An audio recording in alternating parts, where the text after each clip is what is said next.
Good evening, everybody. Welcome to class number 6 in the Book of Lost Tales Part 2. So, we are going to talk about the Fall of Gondolin today, the actual fall, that is, of the city. We've been talking about the story since last week. But first, as always, announcements. As I suggested, or perhaps hoped, last week, we have officially opened enrollment for our summer classes. The classes that I mentioned before, I'm teaching my class on Tolkien's poetry, and Dr. Sturgis is teaching her class on H.P. Lovecraft. Both of them brand new classes that we've never offered before at Mythgard, and I'm really excited about them. So make sure to go check those out on mythgard.org. You should be able to find information on those. I've included, I sort of hesitated to do it because it makes the page really, really long, but I actually have included all the poems that I'm hoping to talk about over the course of the semester, so you can see the whole run of poems that I'm planning to do. It's a lot, but it's going to be so much fun. I am so looking forward to doing, as many of you have known for a long time, I love talking about the poems. It was always my favorite part of my Hobbit book, for instance, when I got a chance to talk about, to do some close reading of the poetry. It'll be really fun to look at that poetry again, actually, in the context of Tolkien's larger poetic kind of trajectory. But anyway, there have been a bunch of times when I've been wanting to, even in these classes, some of you will remember last semester, for instance, my disappointment that in our discussions last term, I never did get around to talking about the Tin Fang Warble poems. But which I really wanted to do, but doggone it, we're going to talk about the Tin Fang Warble poems in my summer class this term. So I've been wanting to do this, just like let's just talk about the poetry and nothing but the poetry. I've been wanting to do this for a really long time, so I'm very excited about this. So that's what's happening coming up soon. And H.P. Lovecraft. What we have had, that's been one of the most requested classes. We had a bunch of people who've been lobbying for a class on Lovecraft for a while.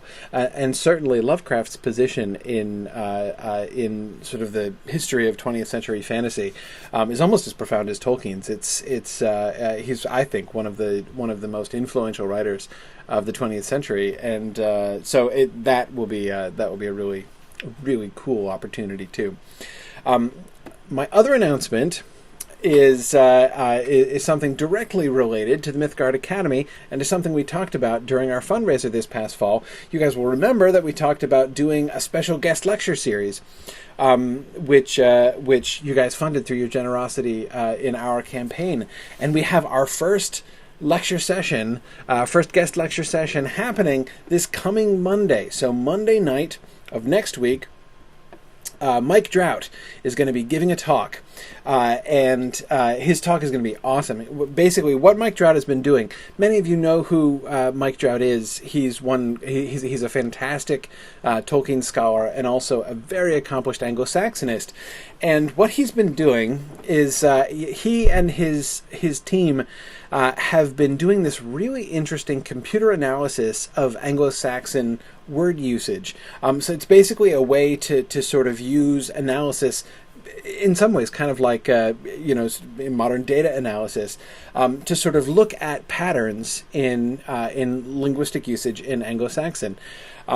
And so he's going to be, in his talk, he's going to talk about, on the one hand, the kinds of conclusions that they have come to in doing their analysis of Beowulf through this linguistic procedure, which he calls lexomics, and he's going to be comparing that to the interpretation that Tolkien did of Beowulf, and sort of looking at where the old professor and the new computers have sort of come, and relating those two together. It's going to be a really, really fascinating talk, both a really, really neat insight into some really cool digital humanities stuff that he's working on, but also a really interesting way to look back also at Tolkien's own understanding and thoughts about Anglo-Saxon. Mike is a fantastic teacher and a wonderful lecturer.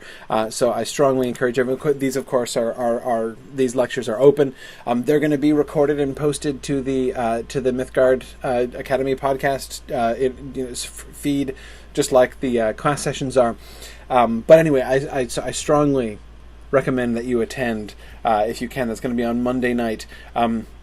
You can find it if you go to mythgard.org. In the Academy tab, there's a page for the guest lecture series, and you can find the registration link there. I strongly recommend that you look that up. I'll post it for those of you who are present with me and can just copy the link. There it is. Anyway, Mike is just a wonderful lecturer. I think this is going to be great. So, wanted to make sure that you guys all know that's going on and coming up soon.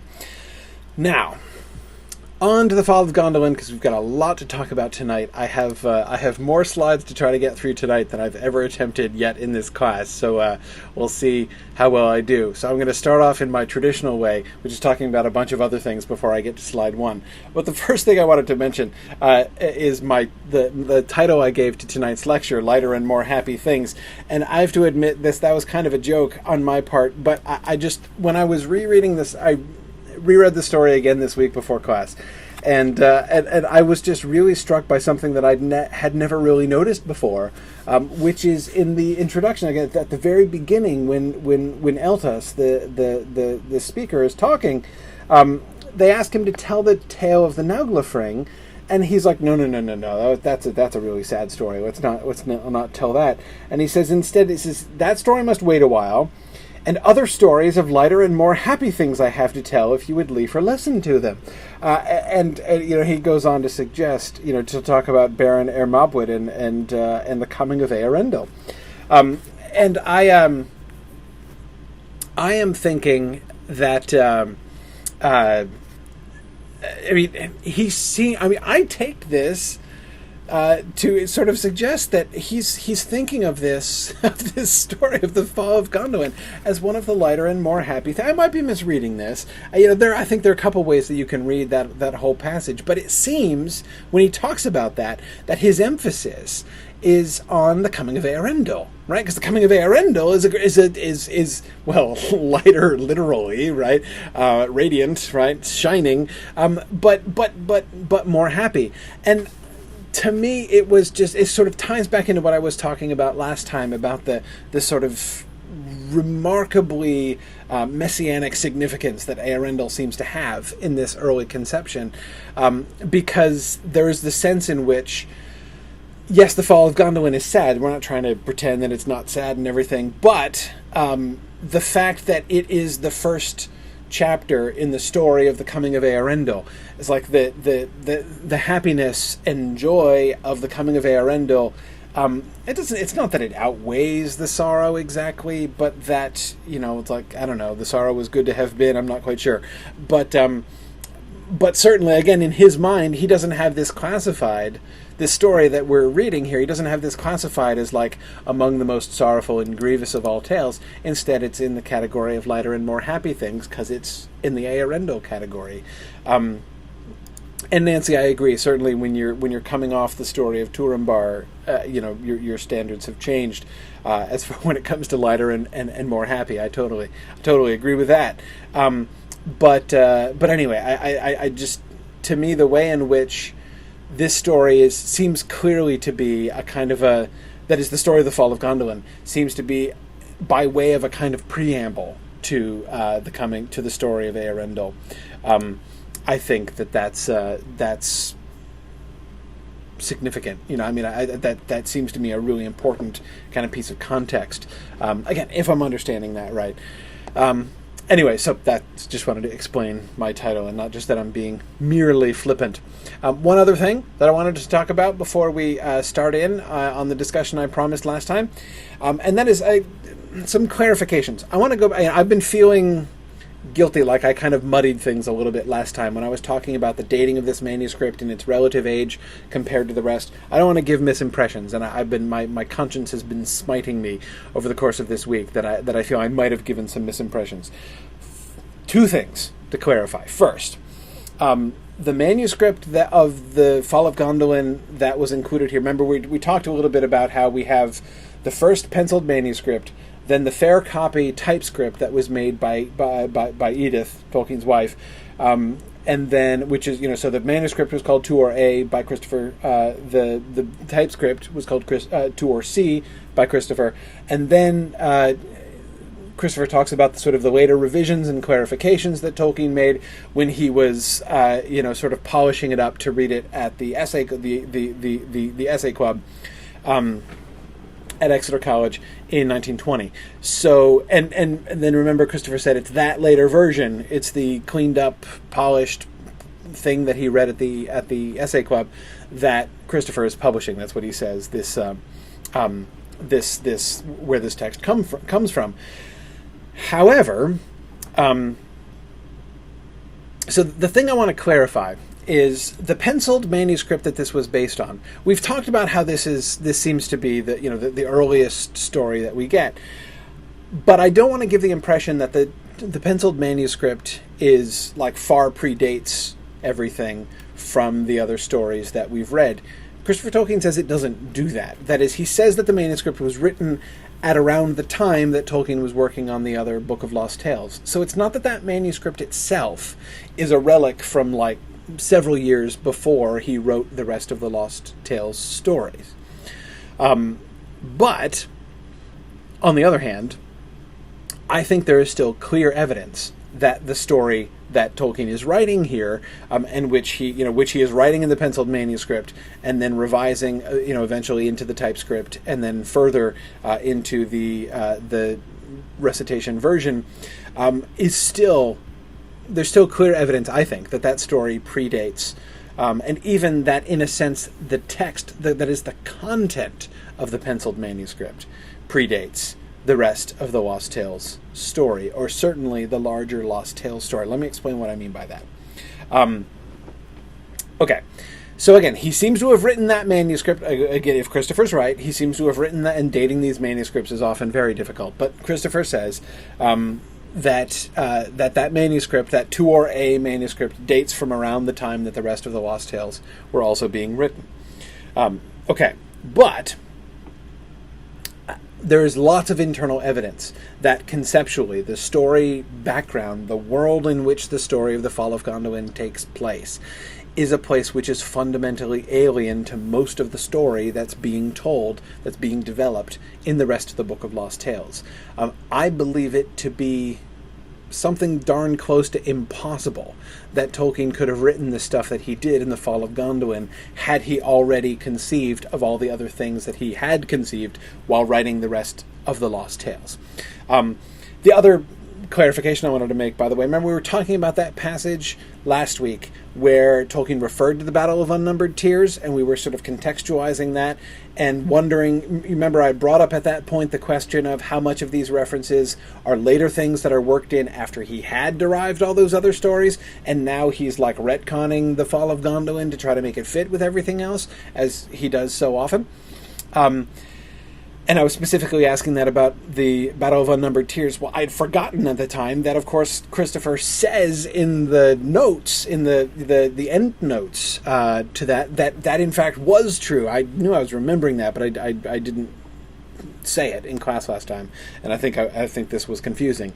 The reference to the Battle of Unnumbered Tears was a late addition. The original penciled manuscript, the 2 or A manuscript, doesn't mention the Battle of Unnumbered Tears when it talks about the time at which all the Noldoli came under the thraldom of Melko.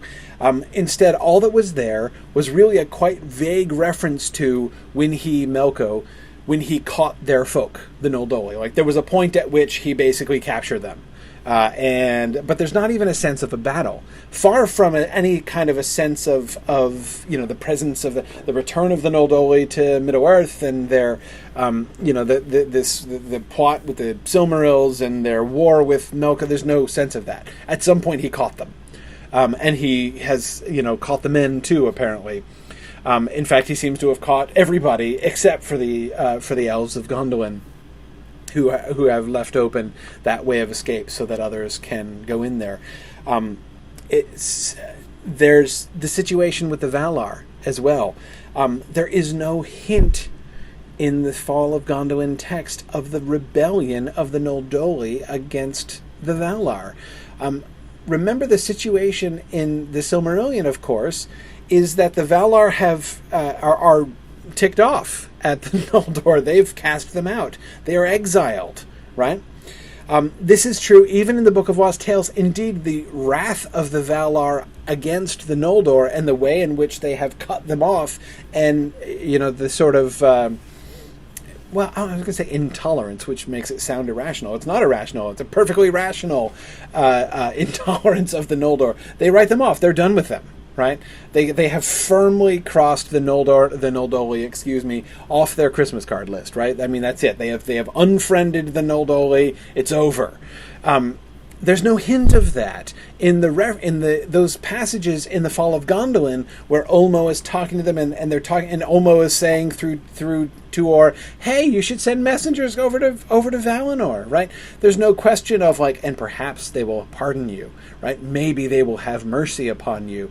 No, it's just a question of getting the Valar's attention. In fact, everything what Ulmo says is and the Valar would be the Valar would be no end keen to come over and help you. Right? If you march out and fight against Melko, they're totally going to have your back, right? No questions, right? And Turgon is the one who's yeah, we'll see about that, right? So there's there's no sense in the Fall of Gondolin that the Noldoli need to ask forgiveness, and that they may or may not receive it from the Valar. The only question is, A, are they going to be able to get their attention, because Valinor is clearly hidden, it is clearly shut off, and B, whether or not the Valar are going to help, or C, whether or not if they do help, it's going to do a lick of good, right? Because that also seems to be unclear in Turgon's mind. He doesn't seem to consider the aid of the Valar a slam dunk, even if it does occur. That is, he doesn't consider his victory a slam dunk with their help, even. So those are the issues there, and again, those issues are pretty far away, not just from the eventual story in the published Silmarillion, they're pretty far away from what we saw in Volume 1 of the Book of Lost Tales. So again, I can't see that stuff getting written into the Fall of Gondolin. It's like the opposite of Tolkien's retcon, right? He would never have done that had those other stories existed in his mind. It seems to me much more clear. I mean, to me, it's pretty obvious that the most likely explanation of that is that this story, these elements, predate the other stuff that he'd written, these other concepts entirely. Now, what concepts are there? We do see some things, right? That is, we get the division of the elves into two groups, right? The division between the Noldoli and the Eldar, the Elfin language and the Gnomish tongue. We see that linguistic distinction, right? There are definitely the two peoples who speak a different language, but Tolkien always said that was part of it, right? The two Elvish languages, which eventually become Quenya and Sindarin, goes way, way back. And indeed, in his own brief description, his sort of one-sentence throw-off description of the Silmarillion. Remember in the preface to the second volume, the second edition of the Lord of the Rings, where he says that he calls these stories primarily linguistic in nature, right, and designed to give the necessary background of history for Elvish tongues. He says it starts with that division of the language. So it's not surprising to see that there is a sense from the beginning there in the Fall of Gondolin story of these two different Elvish peoples who speak different languages. That fits with everything Tolkien said throughout his life. They are clearly living under oppression from Melko, who seems to be dominant again over everything except for Gondolin. We see, we had those references to Gloomweaver and the darkening of Valinor and the destruction of the trees of Valinor. We were wondering at the time, was that original? Was that added in later? I think it's quite likely that the darkening of Valinor has indeed happened. That is, if I had to guess, I mean, if I had to put money down, just gamble on whether or not I thought the concept of the darkening and then the hiding of Valinor predated the Fall of Gondolin, if he already had that idea about Valinor in his mind when he originally wrote the Fall of Gondolin, I'd say yes.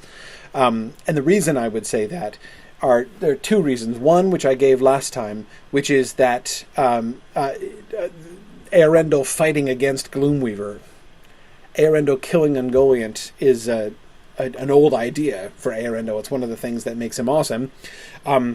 So that's one. The second thing is the references to the Valar that are made to the Valar and to Valinor, and specifically to the hiding of Valinor, to the buffer that has been created between Middle-earth and Valinor in the Fall of Gondolin, right? When Turgon talks about it, it's like, man, I've been sending mariners forever, right? And I mean, like, every year I send mariners and they never get through. Forget it, right?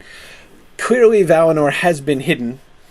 So there seems to be something like the Valar have forded up over there in Valinor. And so that something happened to cause that to occur, that happened after the darkening seems logical.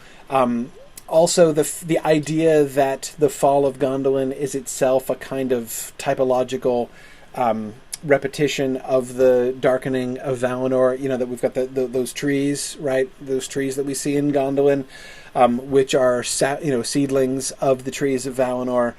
So that we have the darkening as the sort of historical foreshadowing of the story that we're telling now.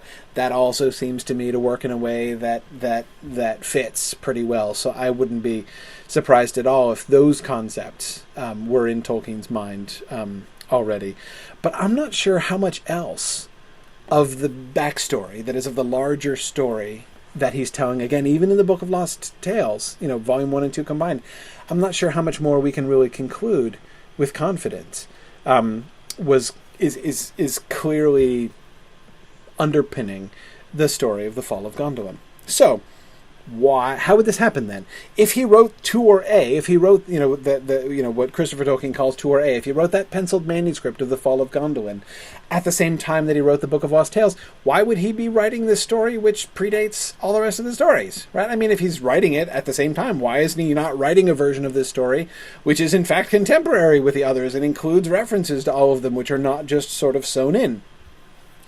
My answer to that is Tolkien always did that. I mean, it's very typical of Tolkien's approach. Tolkien is an extremely, and this is something that has impressed me the more I have studied Tolkien's manuscript history, the more I have studied the evolution of Tolkien's stories, the more I have been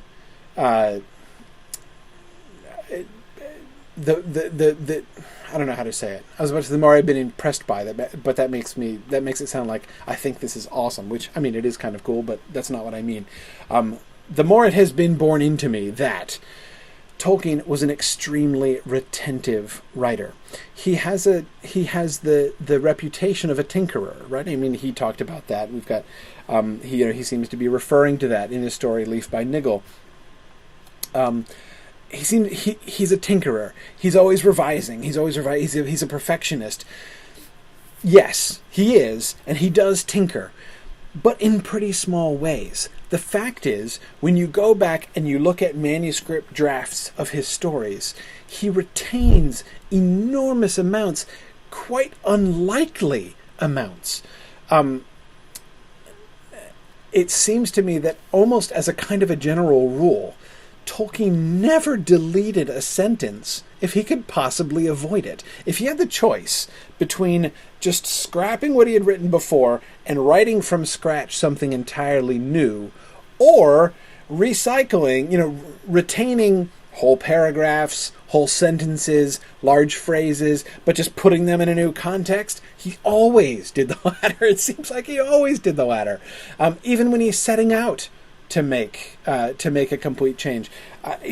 This is why, this is one thing that it explains a lot of things. It explains why Chapter 1 of the Lord of the Rings is so different from the rest of it, right? Why is the tone of the long-expected party so different from what we get even by the time we get to Chapter 3 or to Chapter 4? of the Fellowship of the Ring, right? The tone's already changed a whole lot. How did that happen? Well, that happens if you go back and you look at The Return of the Shadow, Volume 6 of the History of Middle-earth, which gives the manuscript history of the Fellowship of the Ring. Go back and read the very first draft that he, when he sat down in December, I think it was December of 1937, it was right after The Hobbit came out, and The Hobbit is a big success. It's selling like blockbusters for Christmas of 1937. Thousands of people are giving copies of The Hobbit for Christmas, and his publishers all over pleased and coming back to him and saying, okay, more, write more Hobbit books. And so Tolkien's like, okay, more Hobbit books. I'll sit down and write another Hobbit book. And so he tries to write the sequel, right? And his very first gesture, trying to retain the same tone as The Hobbit, do something in the same mode. You read that first draft, which has so little to do with what The Lord of the Rings became. I mean, it's only in the most technical sense, the first version of The Lord of the Rings. But read it and you'll recognize sentences, paragraphs that he kept so much of it compared to what he changed. I mean, compared to when you consider the massive overhaul of the concept of what's going on and where the story is going and everything, you compare the transformation of the story itself and the characters and everything important about it, but you compare that with the amount that he actually altered the prose, and it's amazing. I mean, he puts everything in a new context, but he doesn't throw stuff away. He just doesn't. Maybe some things, it's not that he never deletes anything, but he was incredibly retentive in this way. Therefore, it seems to me entirely in character. My own personal theory, and keep in mind, this is just a theory, right? I don't have manuscript evidence to point. This is my conclusion based on reading this story that Christopher has published in the Book of Lost Tales Part 2. Tom Hillman says his head was a Matham house of sentences. Yes, it is. It is quite like that. Okay, so when just my reading of this, the Fall of Gondolin in the Book of Lost Tales. Here's my theory. My theory is that he had written something for the Fall of Gondolin before. I think he had a text. If he didn't have a text, if he had just had a concept, okay? If he had just had a concept of the Fall of Gondolin, and he sat down to write it in, 1916, 17, at the same time he was writing these other stories, I believe he would have written it to be consistent, fully, organically consistent with the rest of these stories. But he didn't. And I think he would only do that if he had a previous text that he was working from.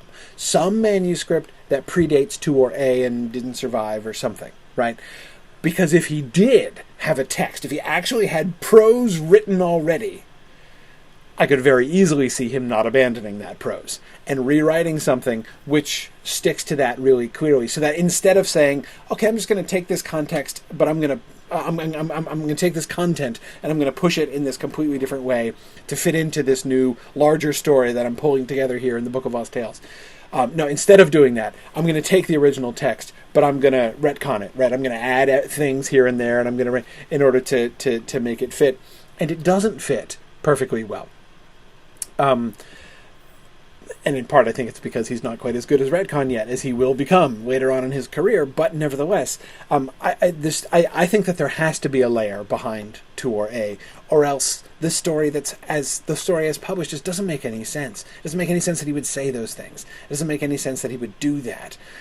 So I think that so this is why, even though the 2 or A manuscript is not dated significantly earlier than the other Book of Lost Tales stuff, I'm pretty convinced that we are really getting something which is only slightly altered from the earlier stuff.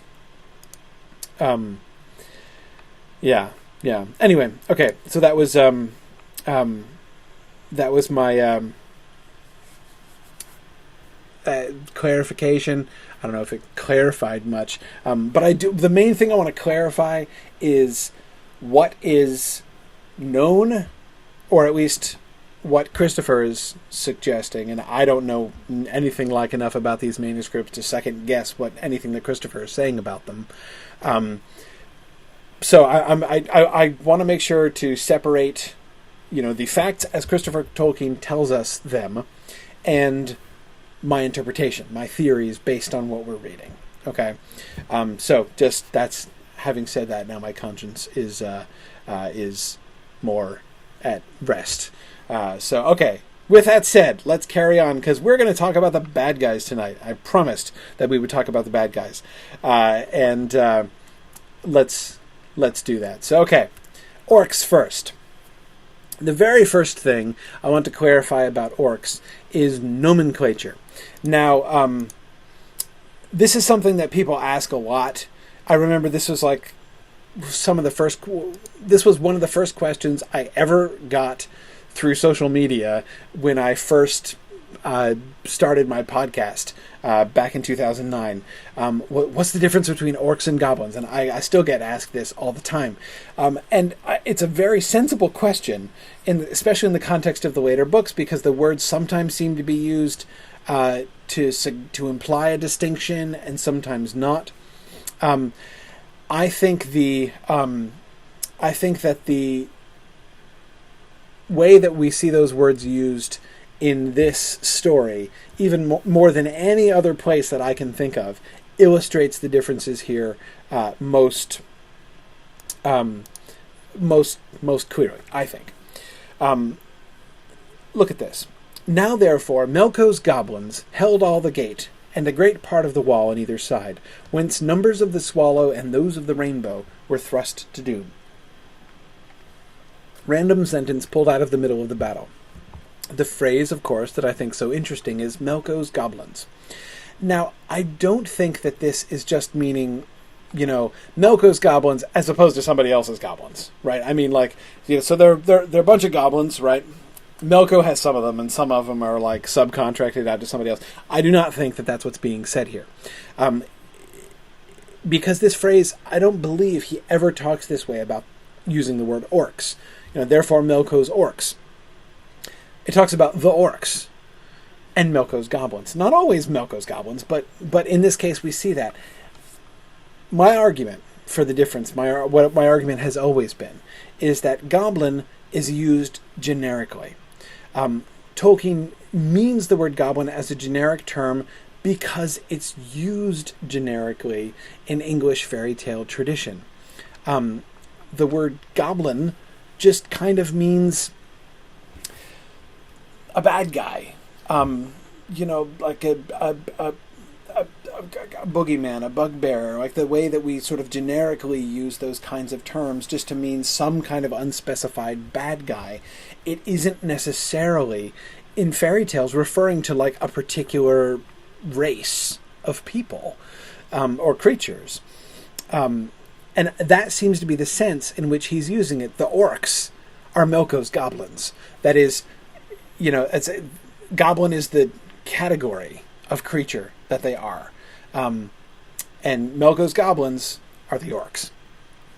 Orc is derived from Tolkien's language. It is from the Orcui. Did you catch that note? That the word orcs wasn't used in 2 or A. He used the Elvish word Orcui all the way through to describe these people. The orcs are so the word orc is derived. The word goblin is a traditional and relatively generic term. Orc is derived from Tolkien's languages, and I think so. Basically, the parallel within Tolkien's world, within the Book of Lost Tales world here, is, I would say, orc is to goblin as Noldoli is to fairy. Fairy is a generic term too. And he refers to all of these elfin creatures as fairies. But you've got the Eldar and the Noldoli specified within them, like within the world, the languages within the frame of this world. Those characters, they're not using the word fairy to talk about themselves. And that's for the benefit of the reader, so that we know how to contextualize them. So similarly, I believe his use of the word goblin is to help us to contextualize what orcs are and how to imagine what that is. That's it. Now, with that in mind, Michael Chivkowski is saying, doesn't the word orc exist elsewhere? Yeah, sure, it does.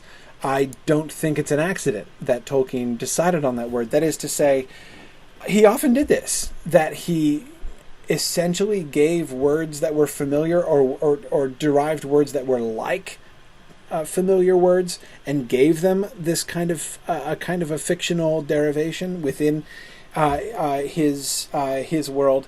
One of the biggest examples of this are the Ents, of course, which is just from the Anglo-Saxon word that means giant. Anyway,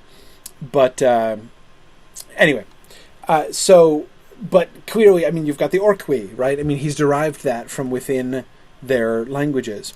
Let's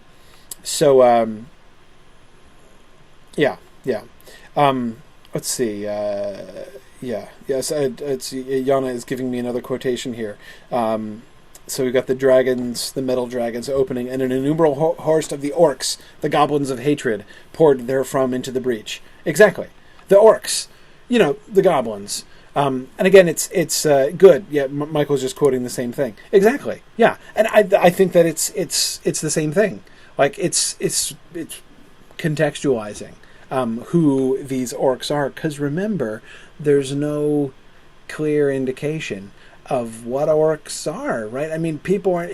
We kind of take it for granted because Tolkien has established the orc as a sort of a fundamental and broad and familiar category of creature. It would not have been so to the original audience, but goblin, that's a word that people are familiar with. So he uses it to sort of reinforce that. So that's totally, Michael and Yana, how I read that passage. The orcs, the goblins of hatred. He's just clarifying what these creatures are. But he also tells us where they come from. So let's look at that. There we go. Okay. And this is really interesting. I'm sure you guys caught this. How it came that ever among men the Noldoli have been confused with the orcs, who are Melko's goblins, there it is again, I know not, unless it be that certain of the Noldoli were twisted to the evil of Melko, and mingled among these orcs. For all that race, that is the orcs, were bred by Melko of the subterranean heats and slime.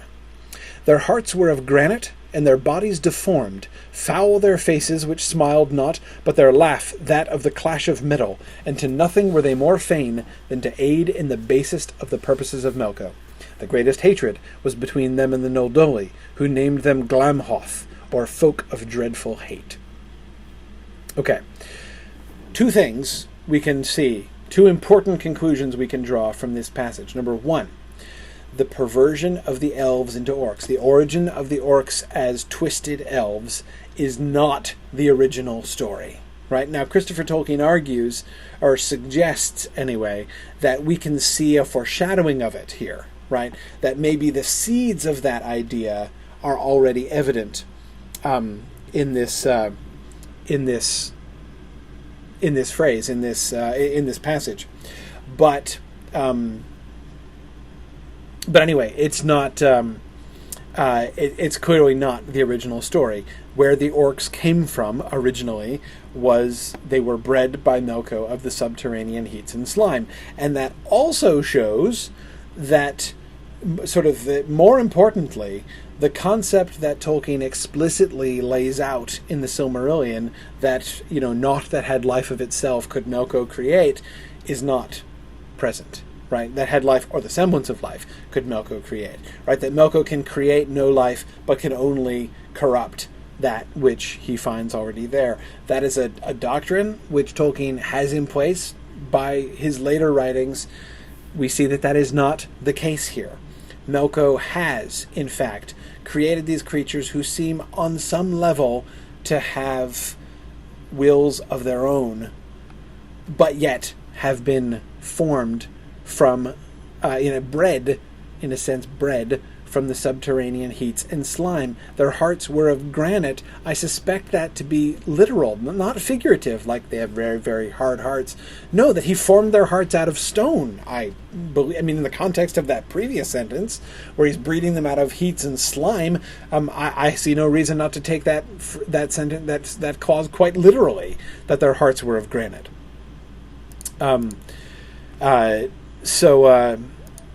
Yeah. Anyway, so those are several interesting things that we can see here.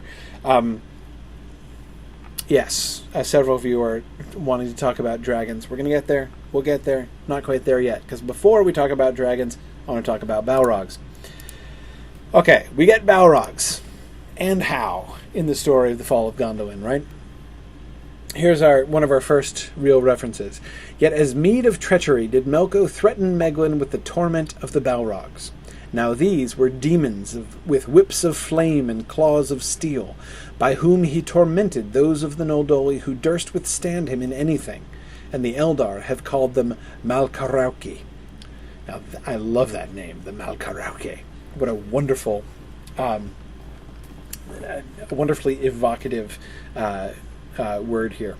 So okay, the whips of flame, so the whip of the flaming whip with which the Balrog pulls Gandalf into the abyss and the Fellowship of the Ring goes all the way back, right? That the flaming whips are part of the original paraphernalia of the Balrogs.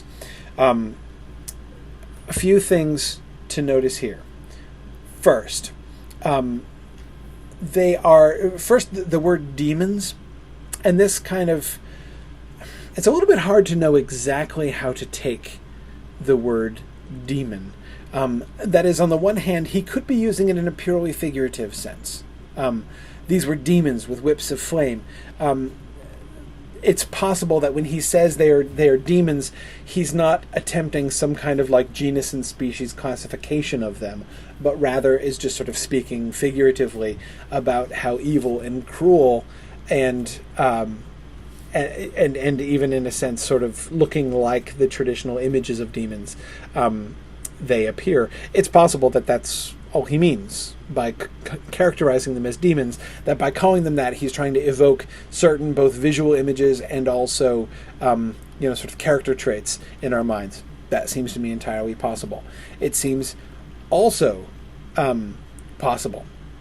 And Karita, you're right. Their role as tormentors, Karita saying, is very strongly demonish. I would also add very, very, extremely strongly medievally demonish. That is to say, in medieval tradition, read Dante and you'll clearly see the primary role that demons have is as the torturers of the underworld. It's that's what happens in hell, is that humans are tormented by demons.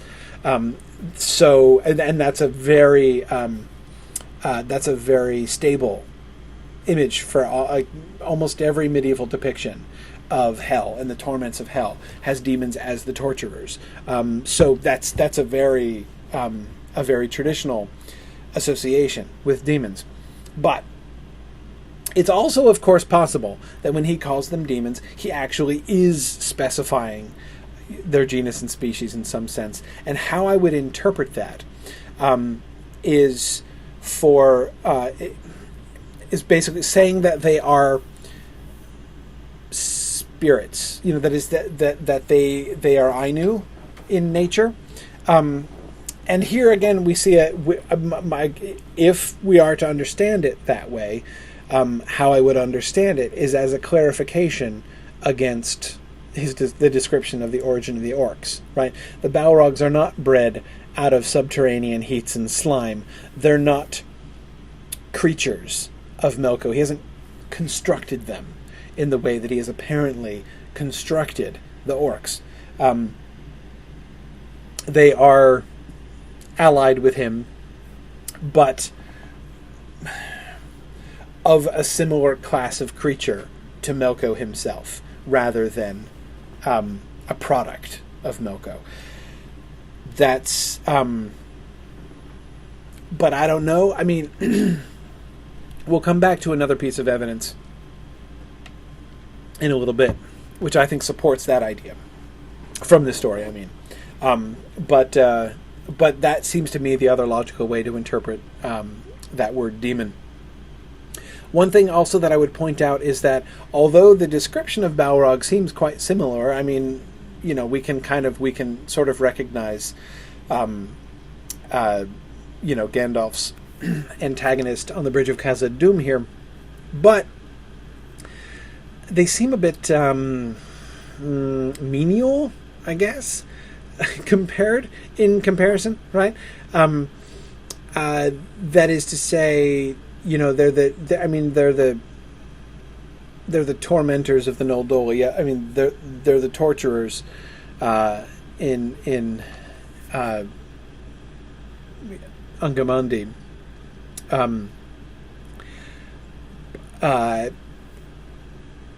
I mean, maybe that's a more important position than it sounds like. But one thing that's really clear from the Fall of Gondolin is that Balrogs just don't have the stature that Balrogs came to have later on. They're much more minor figures, and we'll see that as we look through the question. Karita asked the question: Do Balrogs have tails? I don't think so. At least I don't. I mean, maybe, but Karita, are you thinking of sort of traditional images of demons? I assume. I don't recall any reference to a Balrog's tail. I might be forgetting one, but I don't think so. Yeah. Anyway, let's go and look at Balrogs in action. Here's Rog's charge. And I miss Rog. I think Rog was one of the. It's Rog's charge is. I mean, I love it, and it's one of the reasons that I love this version of the Fall of Gondolin more than any other, and really, really wish that Tolkien had finished the later Tuor story, because I believe that Rog's charge, though he wouldn't have been named Rog, probably would almost certainly have been included. But anyway. Then said Rog in a great voice, Who now shall fear the Balrogs for all their terror? See before us the accursed ones who for ages have tormented the children of the Noldoli, and who now set a fire at our backs with their shooting. Remember, they've been shooting flaming arrows up over to set fire to Gondolin. Come ye of the hammer of wrath, and we will smite them for their evil. Thereupon he lifted his mace, and its handle was long, and he made a way before him by the wrath of his onset, even unto the fallen gate.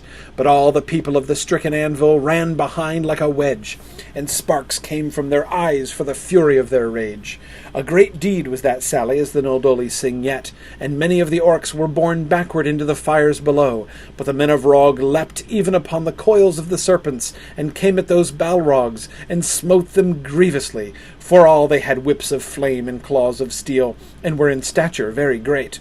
They battered them into naught, or catching at their whips, wielded these against them, that they tore them even as they had aforetime torn the gnomes, and the number of Balrogs that perished was a marvel and dread to the hosts of Melko, for ere that day never had any of the Balrogs been slain by the hand of elves or men. This is phenomenal. I mean, this is absolutely this is just wonderful. I love the seizing of their whips of flame and turning them against them. There are just scads of Balrogs. I mean, they are all over the place. So we see the Balrogs as being much more numerous and clearly of lower stature, right? I mean, Rog and his people kill. We don't know exactly how many of them they kill, but they kill lots of them.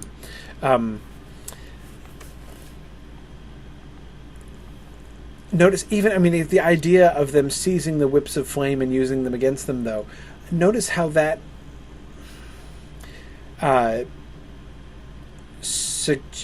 even that, the implication is that they're mere creatures, right? That is, they just have a whip, which is somehow, I mean, it must be in some sense magical if it's a flaming whip. I mean, presumably it's not just a material whip that's set on fire or something like that. But yet, I mean, if it's something that can be pulled out of their hands and they can be beaten with it, suggests that it's not merely, sort of an extension of their evil and malicious will. An interesting. Kate Neville says these Balrogs seem more like fire trolls. In the sense that they are like these really strong creatures that are sort of made from fire. Yeah, I mean, again, my discussion about the word demon before, it seems likely that they're not just constructed like the orcs were constructed out of slime, but yeah, Yana says flaming is an adjective that could be used for a whip that's not literally on fire. Yes, it's true. I kind of suspect that there are actually flames involved, because the Balrogs seem to be into that kind of thing. But anyway, let's more Balrog action. Ecthelian's sacrifice. Oh, and by the way, you will notice that I'm sort of shamelessly working in some of my favorite passages, which we're not going to have time to talk about in any other context, into my discussion of the bad guys here, because I want to read them.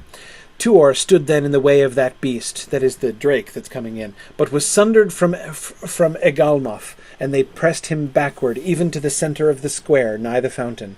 There he became weary from the strangling heat, and was beaten down by a great demon, even Gothmog, lord of Balrogs, son of Melko. Hello. But lo, Ecthelion, whose face was of the pallor of grey steel, and whose shield arm hung limp at his side, strode above him as he fell, and that gnome drave at the demon, yet did not give him his death, getting rather a wound to his sword arm, that his weapon left his grasp. Remember, Tuor has just carried Ecthelion bodily back from the battlefield, right? So that's why Ecthelion is his face is the pallor of grey steel, because so it's an act of remarkable heroism that Ecthelion is even upright and defending Tuor, one-armed and now no-armed. Then leapt Ecthelion, lord of the fountain, fairest of the Noldoli, full at Gothmog, even as he raised his whip, and his helm that had a spike upon it he drave into that evil breast, and he twined his legs about his foeman's thighs, and the Balrog yelled and fell forward, but those two dropped into the basin of the king's fountain, which was very deep. There found that creature his bane, and Ecthelion sank steel-laden into the depths, and so perished the lord of the fountain, after fiery battle in cool waters. Nancy, I agree. Ecthelion is hardcore.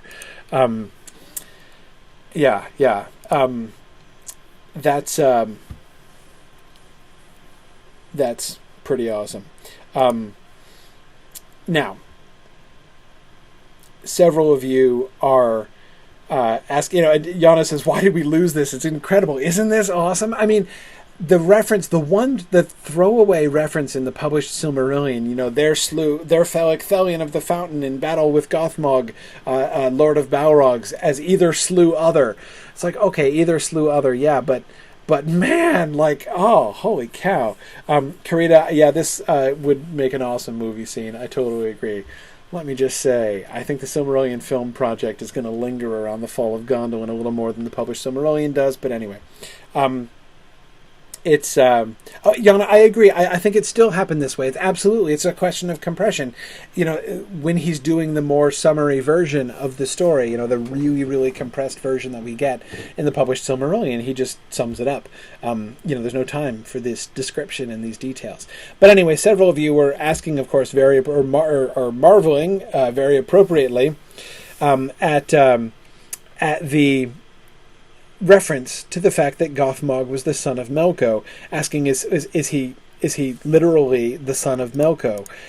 Yes, he was literal. As far as we can see, there is every reason to think that that Gothmog is literally the son of Melko. In the notes, as who was it? Yes, Nancy was talking about. Yes, Gothmog's mom was an ogress, I think, So yes, we have actual sexual reproduction of Melko and an ogress bringing forth Gothmog, Lord of Balrogs. Now, this is consistent with what we see in the rest of the Lost Tales. You will remember, of course, that in the published Silmarillion, the Valar still get married, but they don't have kids. They have the Maiar of their people who are associated with them, but they don't procreate, the Valar. In the later version of the story, in the Book of Lost Tales, they do procreate. Fionwe, later Eonwe, the herald of Manwë, is the son of Manwë and Varda. Remember, he is listed, if I'm remembering correctly, he is listed as fighting along with Tolkas and Turin against Melko at the end. Remember, Turin was going to come back and give Melko his death stroke with the black sword. Fionwe is fighting with him. Why? Because he's Manwë's kid. That's why. He becomes the champion of Manwë because he's his son. He's the son of Manwë and Varda, as Gothmog is the son of Melko. So this is the passage I was referring to a little bit earlier when I said that there's evidence to think that the Balrogs are not merely constructed beings, but spirits on something like a similar level to Melko. If Gothmog is actually the child of Melko, he is clearly in the same genus, if not species, as Melko. That again, he's not merely constructed.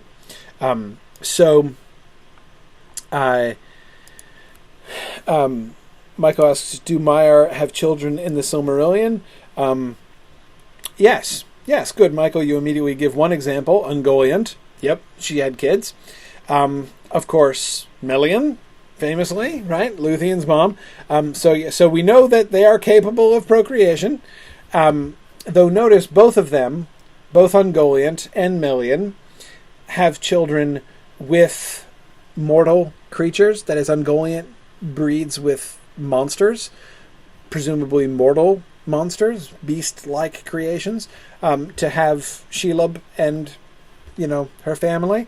Melian, of course, marries Thingol. So I don't think we get, in the later versions, I don't think we get any, of the Valar or Maiar procreating among themselves. But we do sometimes see them incarnating themselves and having children with mortals of one kind or other. So I think I do believe that when he says Lord of Balrog, son of Melko, he means that quite literally. There's no, I think, in the context of the Book of Lost Tales, I don't think there's any reason to doubt that, really. Michael asks, could a Valar have children with mortals? Yes. I was about to say there's no evidence that they would, but yes, there is. Remember that really creepy scene with Melko and Tinuviel in the Tale of Tinuviel? Where Tinuviel was all kind of suggesting, he was doing her like very obliquely flirtatious thing with Melko, and he was conceiving this idea. I think the implication there is that I think that Melko is thinking procreative thoughts there with Luthien. So yeah.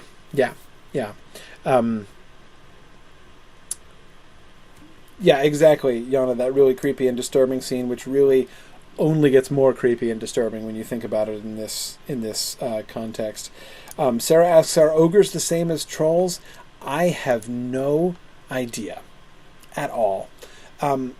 Ogres are something that will completely drop out of Tolkien's fictional world. I mean,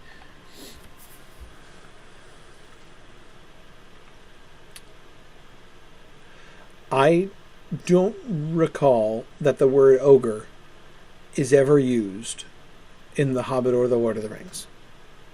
Ever. Even metaphorically. I don't think. Just as a concept, they're gone in the later things. So therefore, what's their backstory? I don't know. I mean, we know there are giants too. Remember the giant that's alluded to in Tenuviel's spell about the longest things, right?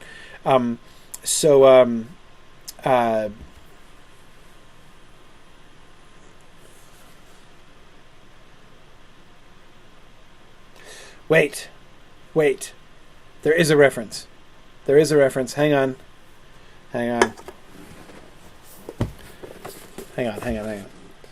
When Bilbo is trying to think of the answer to the time riddle. Hang on. I gotta find it now.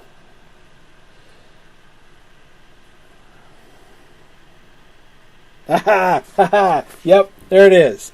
Poor Bilbo sat in the dark thinking of all the horrible names of all the giants and ogres he had ever heard of told in tales. Okay, there's one reference to ogres. Yeah, okay. There it is. Yes, you're right, Yana. You're right. Okay. But seriously, that's pretty slight. They don't, we saw a heck of a lot more of the stone giants, and they don't seem to have a place in the later mythology either. Anyway, okay. So I have no idea. Like the story of the ogress Fluithuin, the ogress who is the mother of Gothmog, no clue. Yeah, Patrick points out that even in that quotation it says that they're told in tales, so it doesn't necessarily mean they're real, just that they're stories that exist. Yeah. Okay. Anyway, so I don't know. Point is, I don't even know how to begin to explain what ogres are and where they might fit in Tolkien's mind right here. Even the fact that he never includes them in any of these stories, in any of the Book of the Lost Tales stories, certainly seems to suggest that they don't feature very prominently in his mind here. Anyway, okay. Matthew Herschenroder says that he searched the Lord of the Rings and Silmarillion and couldn't find any occurrence of ogre. See, look at you people with your newfangled electronic search tools. I'm just trying to remember off the top of my head. No, that's good. I was pretty sure that there weren't, but it's good to have that confirmed. Anyway, on to more important Balrog scenes, aka my favorite scenes that I want to read. Glorfindel and the Balrog. Already the half had passed the perilous way, and the falls of Thorn Seer, when that Balrog that was with the rearward foe leapt with great might on certain lofty rocks that stood into the path on the left side upon the lip of the chasm, and thence with a leap of fury he was past Glorfindel's men, and among the women and the sick in front, lashing with his whip of flame. Then Glorfindel leapt forward upon him, and his golden armour gleamed strangely in the moon, and he hewed at that demon, that it leapt again upon a great boulder, and Glorfindel after. Now there was a deadly combat upon that high rock above the folk, and these, pressed behind and hindered ahead, were grown so close that well nigh all could see, yet it was over ere Glorfindel's men could leap to his side. The ardour of Glorfindel drave that Balrog from point to point, and his mail fended him from its whip and claw. Now he had beaten a heavy swinge upon its iron helm, now hewn off the creature's whip-arm at the elbow. Then sprang the Balrog in the torment of his pain and fear, full at Glorfindel, who stabbed like the dart of a snake, but he found only a shoulder, and was grappled, and they swayed to a fall upon the crag-top. Then Glorfindel's left hand sought a dirk, and this he thrust up that it pierced the Balrog's belly, nigh his own face, for that demon was double his stature. And it shrieked, and fell backwards from the rock, and falling clutched Glorfindel's yellow locks beneath his cap, and those twain fell into the abyss. Okay, now we have the story of Glorfindel and the Balrog. What do you notice? What things do we learn about Balrogs here? About this story?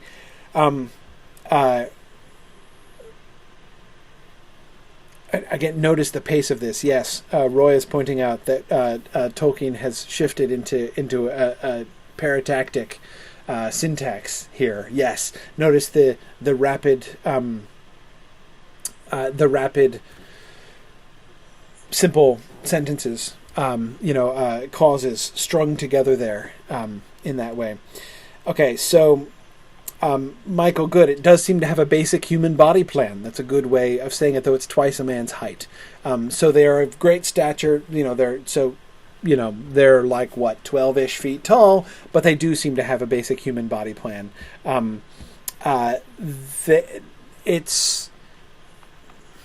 good at jumping, yes, but so is Glorfindel. Glorfindel kicks its butt. It has already lost. It's trying to escape Glorfindel and failing. And Glorfindel has killed it before it, while falling to its death, grabs him by the hair and pulls him after it.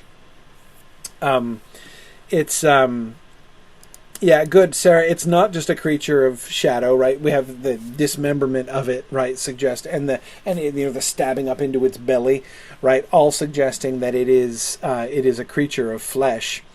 Sharon, it can certainly be killed a lot more easily than the one that Gandalf fought. Though, notice the parallel there, right?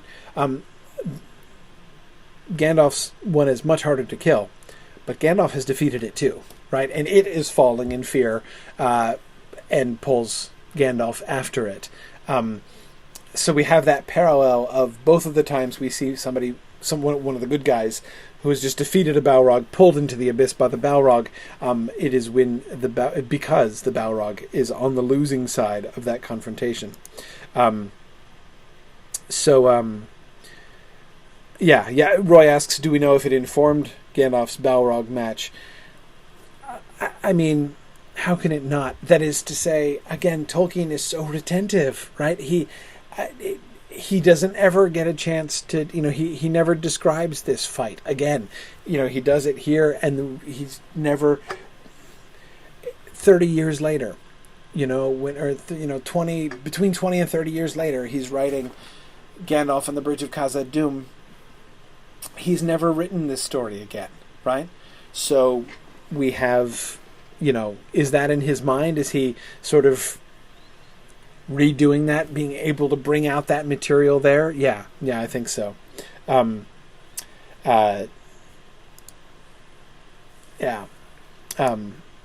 Michael is pointing out that, like Grendel, the Balrog loses an arm. Of course, unlike Grendel, he can be killed with weapons.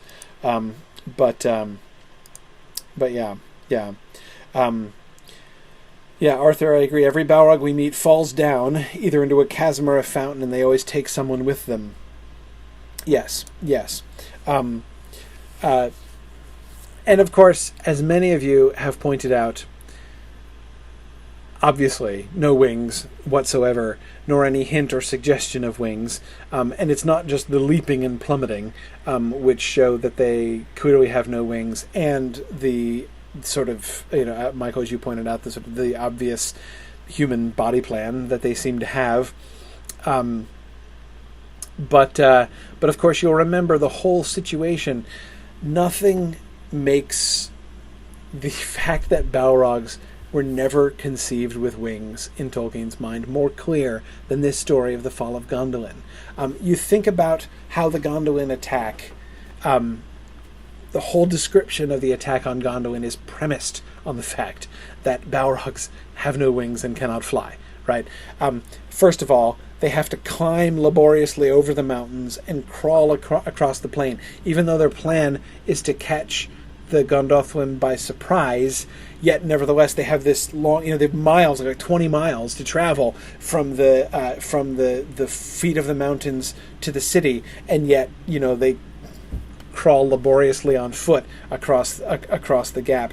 Clearly, they wouldn't be doing that if they could fly. Secondly, you've got the cliffs, the sides of Amangwareth are like glass, right? They can't climb up it. It's a serious obstacle. They have to do that thing where they pile the dragons right up on top of each other until the topmost dragon can reach the gate.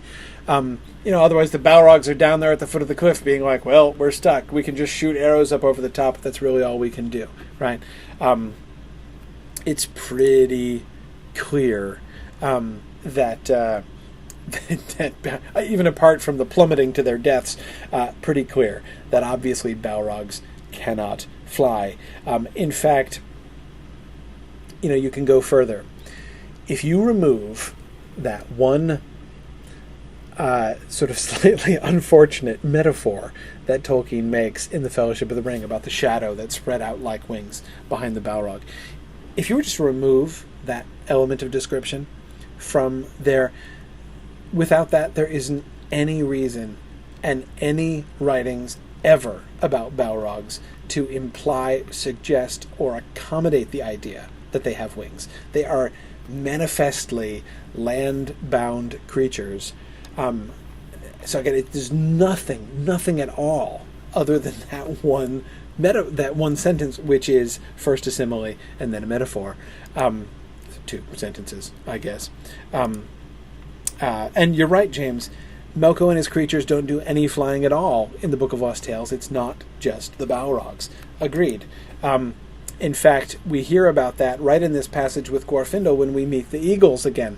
Then arose Thorndor, king of eagles, and he loved not Melko, for Melko had caught many of his kindred, and chained them against sharp rocks, to squeeze from them the magic words whereby he might learn to fly, for he dreamed of contending even against Manwë in the air.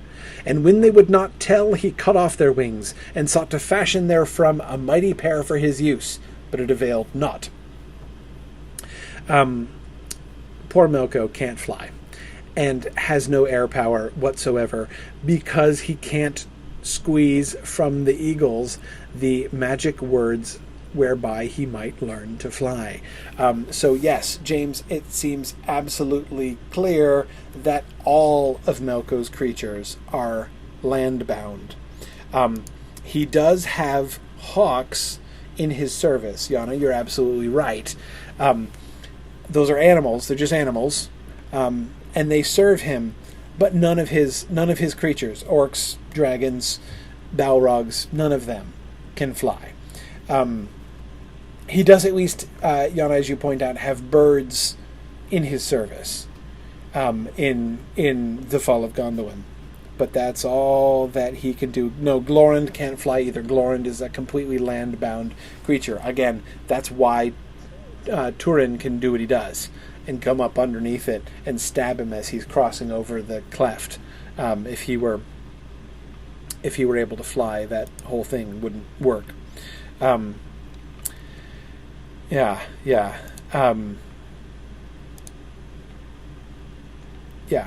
Thomas, you're right. We get other references later, but that's later, not in the Fall of Gondolin. Well, since we're all itching to talk about dragons, let's go ahead and segue to dragons here. Okay. First reference that we get to dragons is in the Meglin's description of the war engines that he advises Melko to make. But the rede that Meglin gave to Melko was that not all the host of the orcs nor the Balrogs in their fierceness might by assault or siege hope ever to overthrow the walls and gates of Gondolin, even if they availed to win unto the plain without. Therefore he counselled Melko to devise out of his sorceries a succour for his warriors in their endeavour.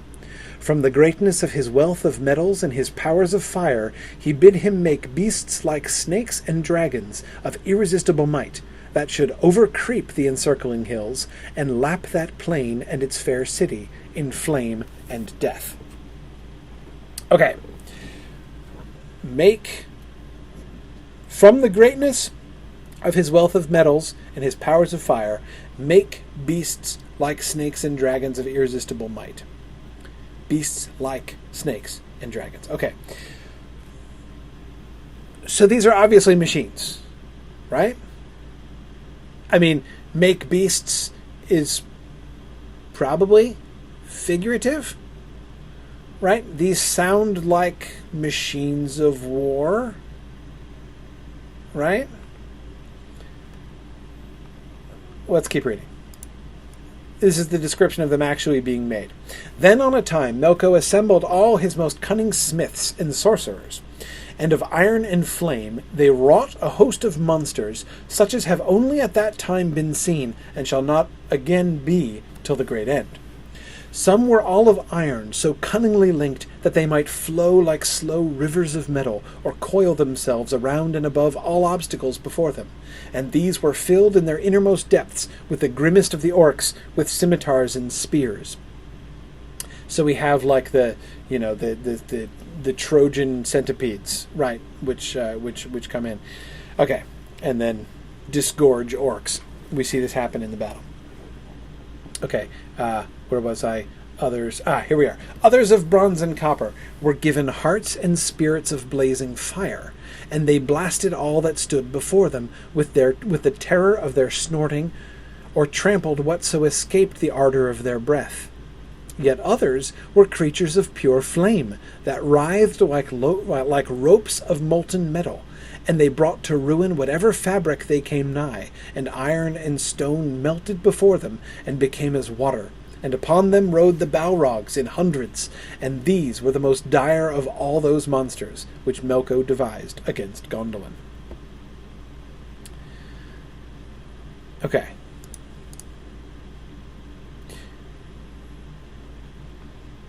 What are these things? What are these things? Are they monsters or are they machines?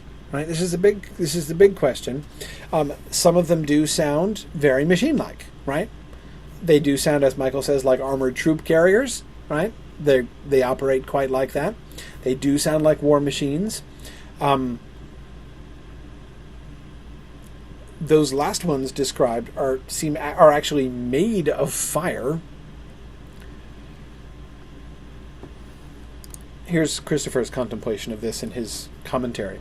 In the Silmarillion, the dragons that came against Gondolin were of the brood of Glaurung, which were now become many and terrible, whereas in the tale, the language employed suggests that some at least of the monsters were inanimate devices, the construction of smiths in the forges of Angband. But even the things of iron that opened about their middles to disgorge bands of orcs are called ruthless beasts, and Gothmog bade them pile themselves. Those made of bronze or copper were given hearts and spirits of blazing fire, while the fire drake that Tuor hewed screamed and lashed with its tail.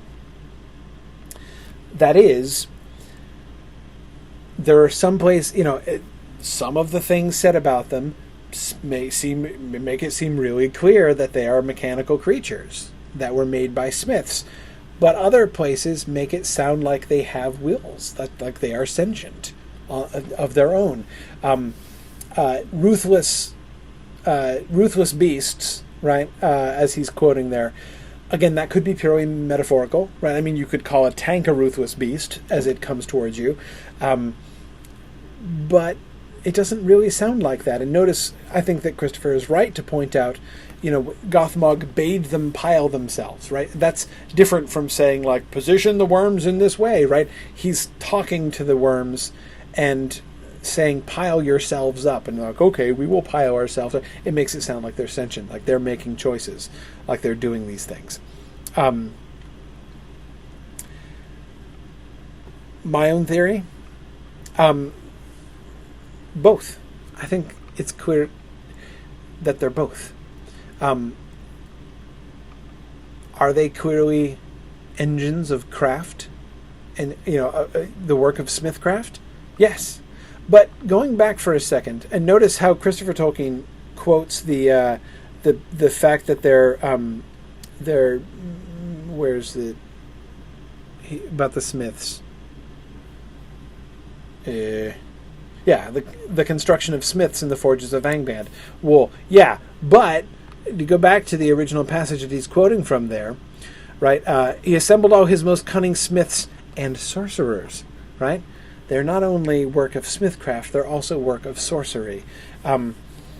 They are wrought of iron and flame, yes, but as Nancy was just recalling a couple minutes ago when we started talking about this, the orcs are wrought of slime and subterranean flame, subterranean heats. Remember that we're not talking about later Melkor. We're not talking about the Melkor who can't make things that have life of themselves. The orcs were made from slime. These dragons appear to be made from metal and from fire. and some combinations thereof, right? We've got like 3 different breeds, right? There's the one which is all metal and no fire, one which is all fire and no metal, and one which is both, it seems, right? But I think clearly, well, I say clearly, as if there's no controversy here. I think the evidence suggests, so I'm be more cautious about that. I think the evidence suggests that both of these things are true. I think that the reason that people are confused about this is that both of these references are made. If you want to make an argument to say, no, these are all creatures, these are all, sentient creatures that are serving Melko, there's lots of evidence for that, as Christopher's quoting, when we come back to Christopher's passage here, as he's quoting, there's plenty of reason to think that. If you want to make the argument that no, they're machines that are made by Melko, there's plenty of evidence to support that too. I think they're clearly both. I think that these are crafted creatures, but the orcs were crafted creatures too. So I believe that within the context of the Fall of Gondolin, we have, this is sort of the these dragons, this special kinds of dragons that Melko has made for the Fall of Gondolin. These terrible dragons, which have come against Gondolin and won't be seen again until the great end, are manufactured dragons. JJ Valenzuela asks, was the idea that the orcs were made from slime the basis for the Uruk-hai creation in those mud pits in the Lord of the Rings movies? No, I don't think so. That is, in the extended edition, Saruman has that long conversation. Actually, it was in the theatrical edition too. I remember it because I'm pretty sure it was, because I think I remember people commenting on it and having long conversations with people about this after it came out in the theater. But anyhow, those like slime breeding gestation pits that Saruman has the Uruk-hai in the films.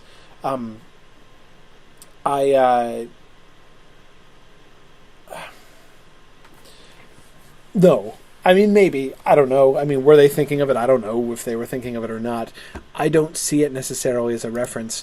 I think it's pretty clear that it's very clear that even the film version has the later Silmarillion idea. Again, Saruman is repeating that, you were elves once and you were, taken and tortured and whatever.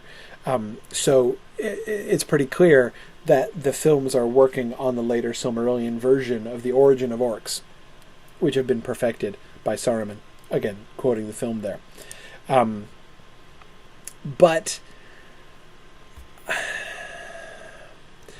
honestly, I think they just wanted to make it look gross and intimidating.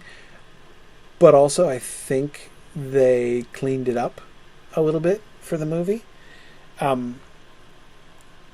Because it's pretty clear that where the Uruk-hai came from are from mothers, that orcs have mommies too.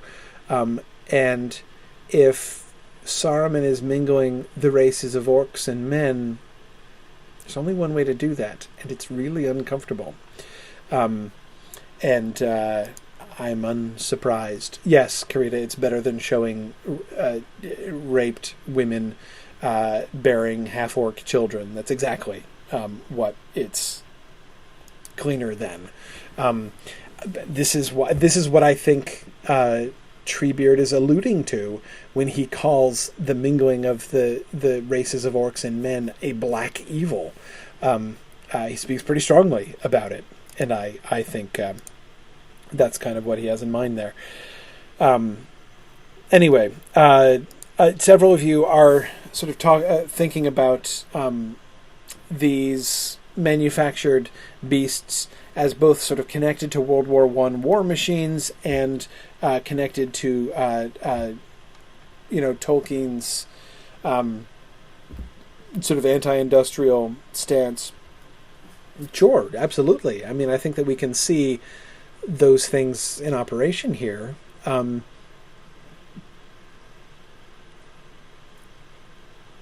But this is, okay, one thing I would just want to say briefly. sometimes I think this is actually an example. This is an example of times in which sometimes the desire to make external connections to Tolkien's life can actually bias your interpretation of the text itself. That is, the majority of the people who read the Fall of Gondolin dragons here and insist these are machines, they're not living creatures, they're just machines, are people who want to make exactly those connections with Tolkien's anti-industrial stance and his World War I commentary angle. And so they want to solidify the connection between these mechanical war machines that Melko makes and the mechanization that Tolkien was so opposed to. Again, I am not at all disagreeing with the overall premise of Tolkien's anti-industrial, all that stuff. That's all fine. But the fact that the desire to make that connection leads people to overlook the fact that they are in fact living magical creatures, I think is, to me, one of the red flags about that kind of approach. One of the reasons, it's one of the examples I would point to as to how the desire to make connections between Tolkien's story and his life can sometimes really skew your reading of the story itself. Because you're just thinking of Tolkien's life. I mean, if you're reading the Fall of Gondolin and you're just thinking World War I, World War I, World War I, you're not reading the story of the Fall of Gondolin anymore, and therefore it's easy to make some pretty serious mistakes when you're doing that. That's all.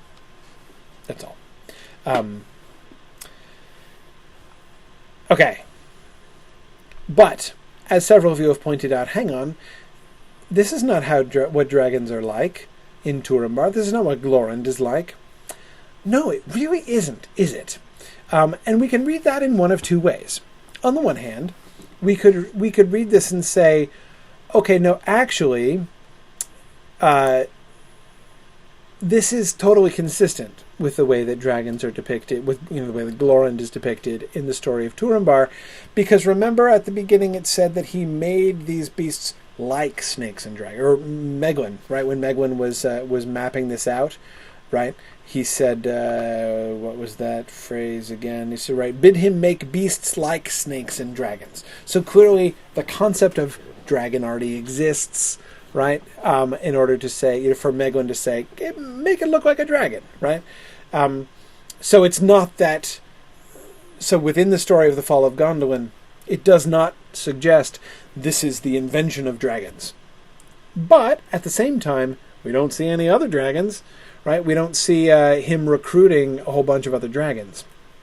So we don't seem to see Glorund, as Christopher's pointing out here, we don't get any of the brood of Glaurung, or Glorund as he would have been then, hanging around here. They're not part of the attack force. It's all the metal and fire manufactured dragons that we see attacking Gondolin.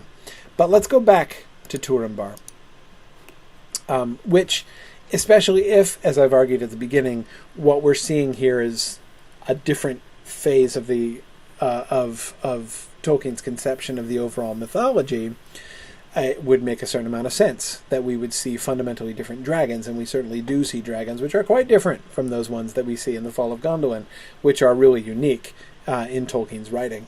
Never again are we going to get, metal mechanized dragons like that. Back to Turambar here. Now those drakes and worms are the evilest creatures that Melko has made, and the most uncouth. Yet of all they are the most powerful, save it be the Balrogs only. A great cunning and wisdom have they, so that it has been long said amongst men that whosoever might taste the heart of a dragon would know all tongues of gods or men, of birds or beasts, and his ears would catch whispers of the Valar or of Melko, such as never had he heard before. Few have there been that ever achieved a deed of such prowess as the slaying of a drake, nor might any even of such doughty ones taste their blood and live, for it is as a poison of fires that slays all save the most godlike in strength. Howso that may be, Even as their lord, these foul beasts love lies and lust after gold and precious things with a great fierceness of desire, albeit they may not use nor enjoy them. Nancy points out that this is a difficult theory to test, that is, about the tasting of the heart of a dragon. It's true, there are comparatively few examples of that. But there's one really prominent example of that, and that is, of course, Sigurd and Fafnir in the Norse tradition. That is one of the most revealing passages here. I don't want to oversimplify, or rather, I want to resist oversimplification. It's tempting, however, to take this as evidence that when we're reading the story of Turambar and meeting Glorund, we're in pure Norse mythology mode. That is, like, not that Glorund is Fafnir, but that Fafnir is clearly the precedent that he's following. That element, the fact that if you eat the heart of a dragon, you learn the tongues of all creatures, is directly from the story of Sigurd. It's what he does after he kills Fafnir. So okay, now notice there's, at the beginning there, those drakes and worms are the evilest creatures that Melko has made. There's that verb there, right? Okay, so did he manufacture them after all? Remember, in this context here, all of the creatures of Melko seem to be made by him, right? So that doesn't suggest anything special about that. And they're the most uncouth, yet of all they're the most powerful, save it be the Balrogs only. Notice how he seems to be including the Balrogs in the category of creatures that Melko has made. Even though we see also that business about Gothmog being Melko's son, conceivably. Conceivably. See what I did there? Anyway, notice the way that he describes the dragons. They have this almost metaphorical nature. That is, okay, their heart is wise, but their blood is poisonous. They love lies, and they lust after gold and precious things with a great fierceness of desire, a desire which infects others. I mean, if they're not actively allegorical creatures, they work really well allegorically. And I would say that in that, too, does Glorund take after Fafnir. For those of you who know the Norse story, Fafnir, the great dragon, became a dragon. He was originally a human, he was originally a man, and he became a dragon by lusting after treasure. He became a dragon kind of like Eustace does in The Voyage of the Dawn Treader, by the lustful desire for gold, and then poof, he's a dragon. That is, his dragonish nature, his dragonish body seems to be merely sort of a magical manifestation of what his inner soul, his inner character had already been. We'll come back to this stuff a little bit when we talk about the Naglafring, because it's going to involve the curse on dragon treasure, which is again another very Norse idea. So it sounds like, notice we were not in a Norse mythological place when we were looking at the dragons of Gondolin, but we certainly are here. One other passage, again still from the Turambar story. Thither as they looked, they saw that the land had become all barren, and was blasted for a great distance about the ancient caverns of the Rodolflem, and the trees were crushed to the earth or snapped. Toward the hills a black heath stretched, and the lands were scored with the great slots that loathly worm made in his creeping. Notice this idea of the desolation of the dragon, right? Of the entire land around being blasted and destroyed by the presence of the dragon in its midst. This is an old idea, right? Goes all the way back to Glorund here. So the desolation of Smaug has lots of precedent. Many are the dragons that Melko has loosed upon the world, and some are more mighty than others. Now the least mighty, yet were they very great beside the men of those days, are cold, as is the nature of snakes and serpents, and many of them, and of them a many having wings, go with the uttermost noise and speed. But the mightier are hot, and very heavy and slow going, and some belch flame, and fire flickereth beneath their scales, and the lust and greed and cunning evil of these is the greatest of all creatures. And such was the Foaloke, whose burning there set all the places of this habitation in waste and desolation. Already greater far had this worm waxen than in the days of the onslaught upon the Rodolflum, and greater too was his hoarded treasure. For men and elves and even orcs he slew, or enthralled that they served him, bringing him food to slake his lust on precious things, and spoils of their harryings to swell his hoard. Yeah, there are some wonderful phrases in this paragraph, aren't there, Roy? I agree. Roy really likes slake his lust and swell his hoard. Yeah, I agree.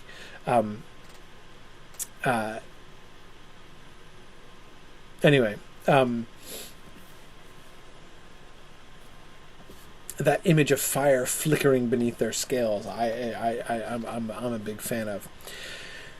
So we have these characterizations. Now the cold snakes and serpents, the cold drakes, seem to be not drakes that like breathe cold, like Dungeons and Dragons, white dragons or something like that, but rather they are cold as is the nature of snakes and serpents. That is, they're cold-blooded, like snakes are. But there are others, and some of those have wings, and they're really fast.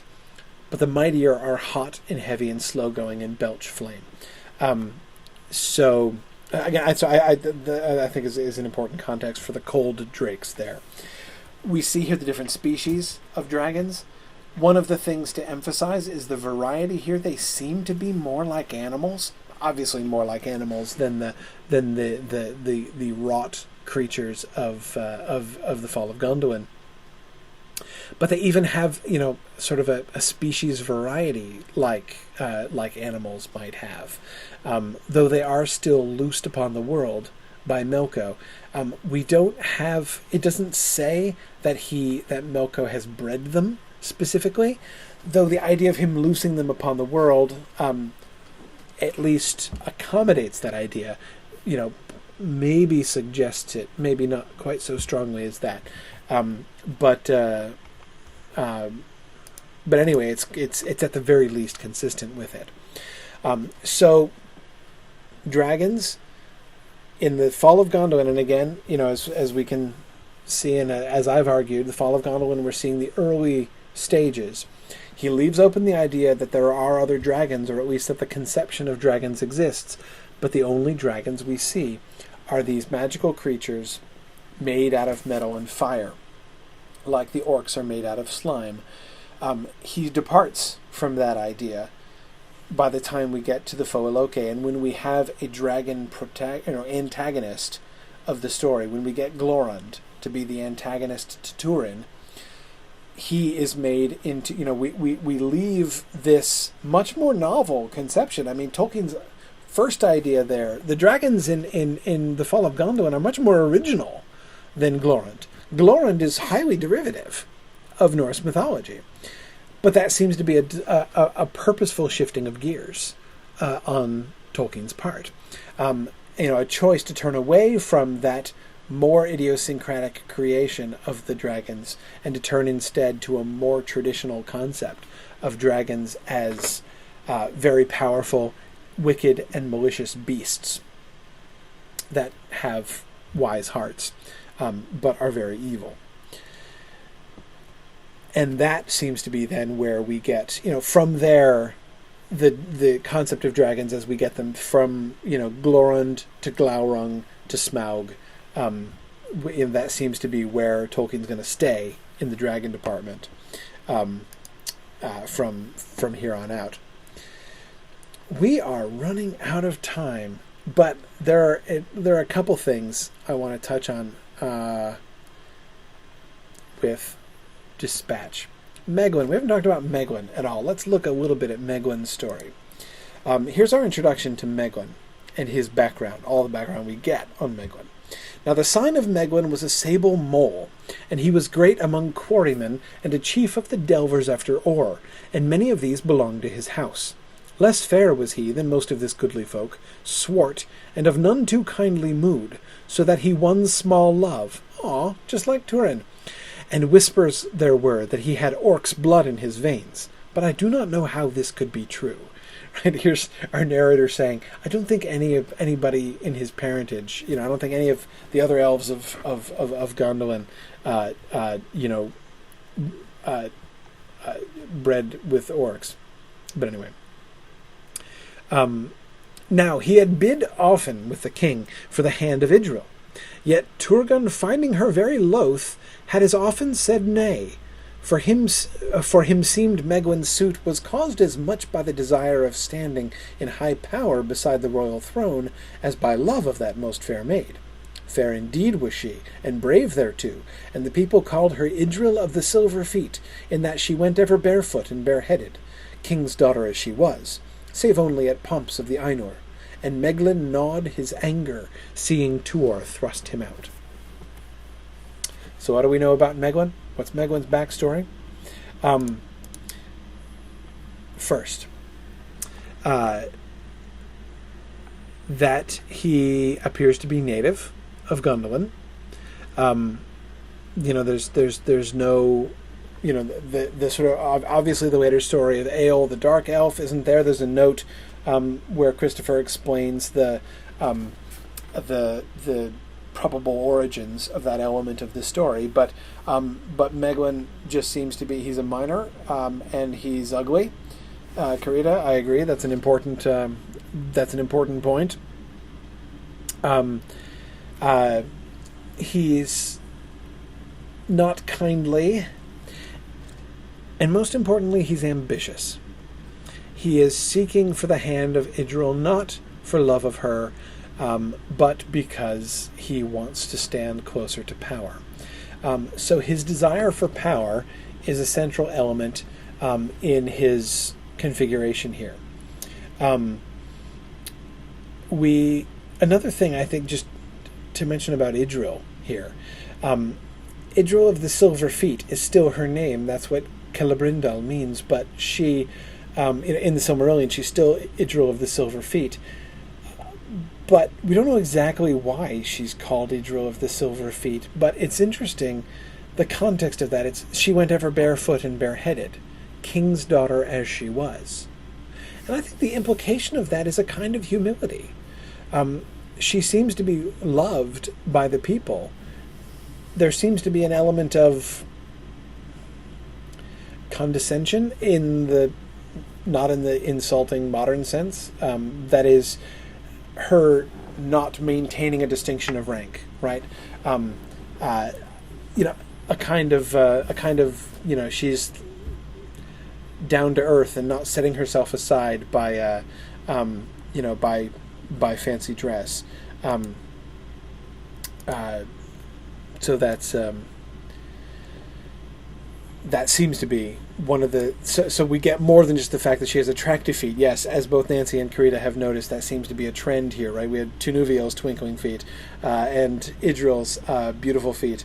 In fact, notice the strong correlation between elven women with noteworthy feet, with significantly attractive feet, and marrying of people who are or will become human in Baron and Tuor. But anyway... Idril is a much more prominent figure. We get so much more of Idril in this story. She's a much stronger character in this version of the story than she is in the mere synopses of it.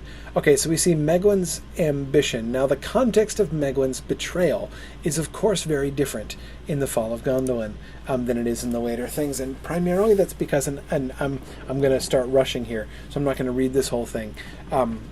I'm going to refrain from reading it, but this is the passage where we learn that he's already he's already found out where Gondolin is. In fact, some of his spies have scaled the encircling hills at certain places and gazed upon the beauty of the city of Gondolin and the strength of Amon-Gwareth from afar. Of course, in the published Silmarillion, the whole question is, where is Gondolin? Who knows? I don't know. Melko knows. So it's not the location of Gondolin that Meglin has to betray to him.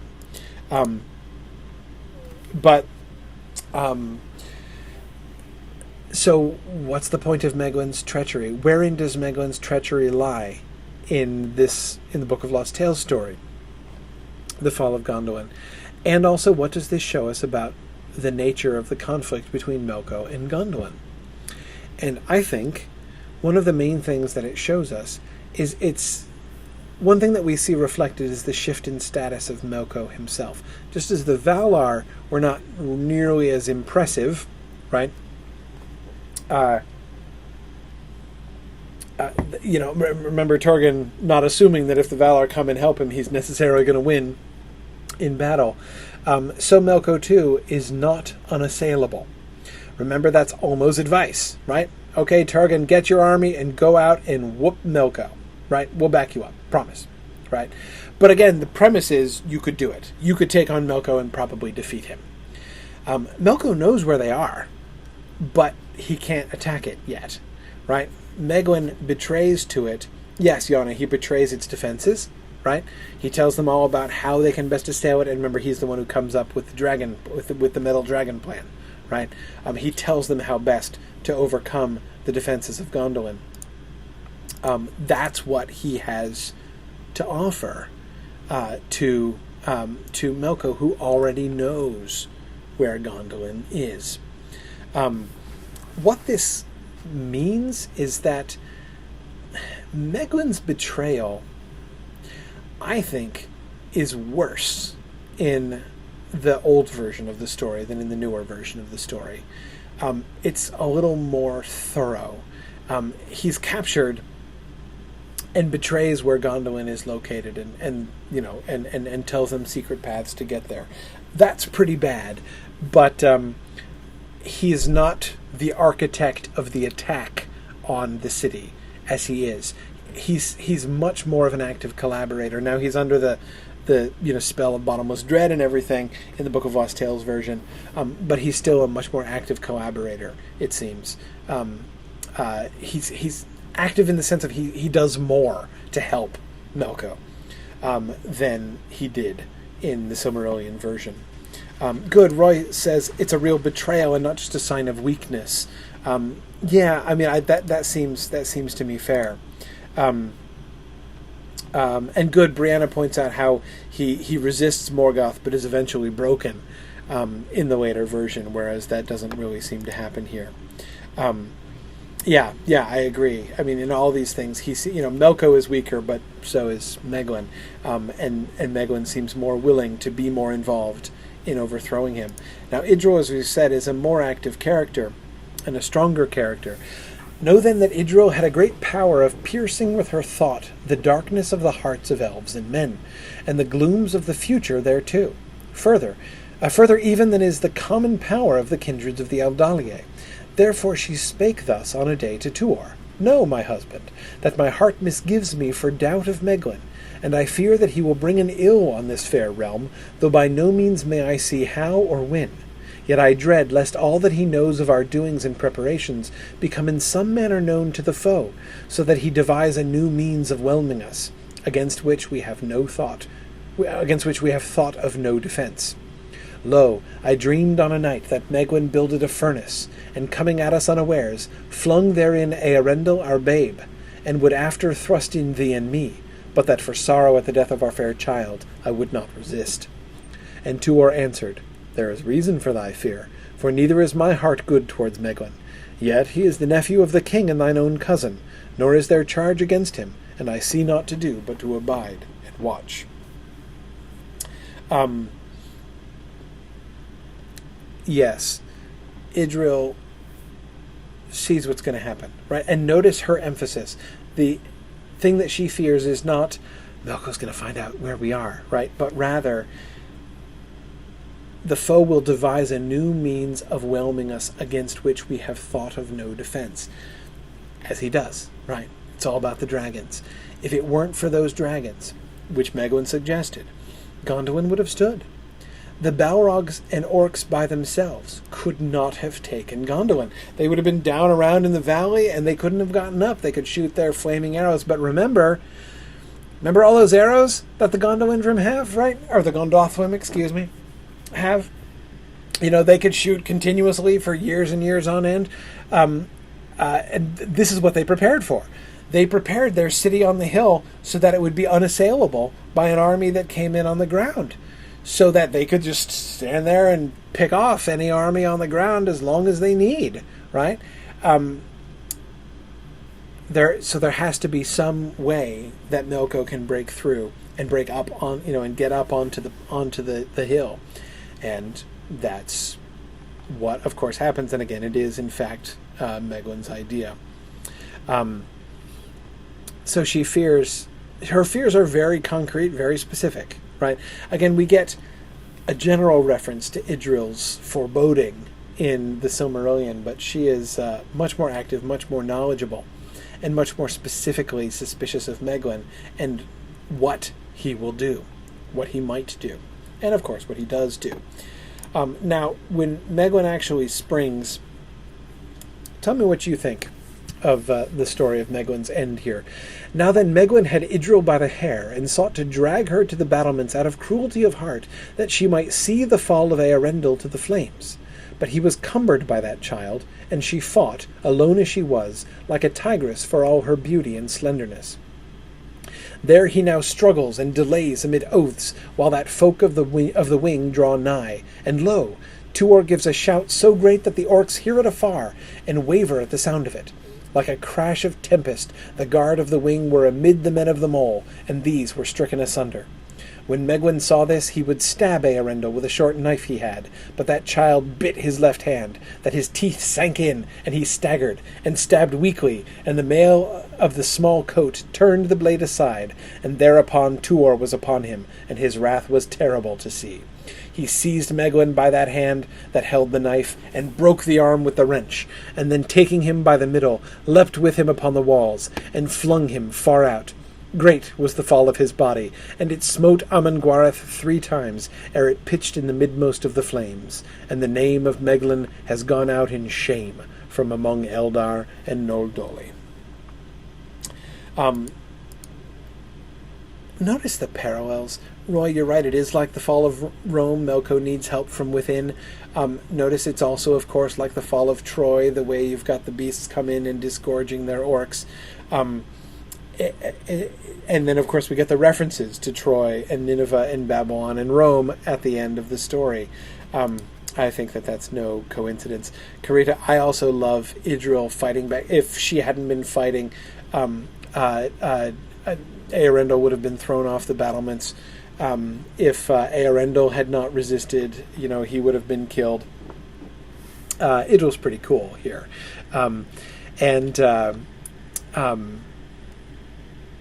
Notice also, by the way, the other thing that made me bring up Troy, I think this is I won't say it. To say it's a reference is a little bit stronger, perhaps, than I mean it. It is strongly reminiscent, I would say, of the death of Astyanax, the son of Hector, who's thrown off the walls after the taking of Troy. So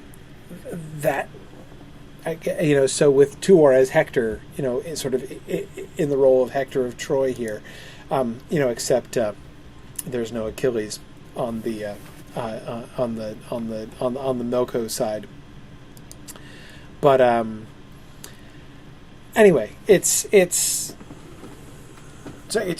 yet another small parallel that makes me think that again we're seeing some. These lingering ideas of these other great sieges and destructions of cities kind of lurking in the background here. Anyway, Arthur's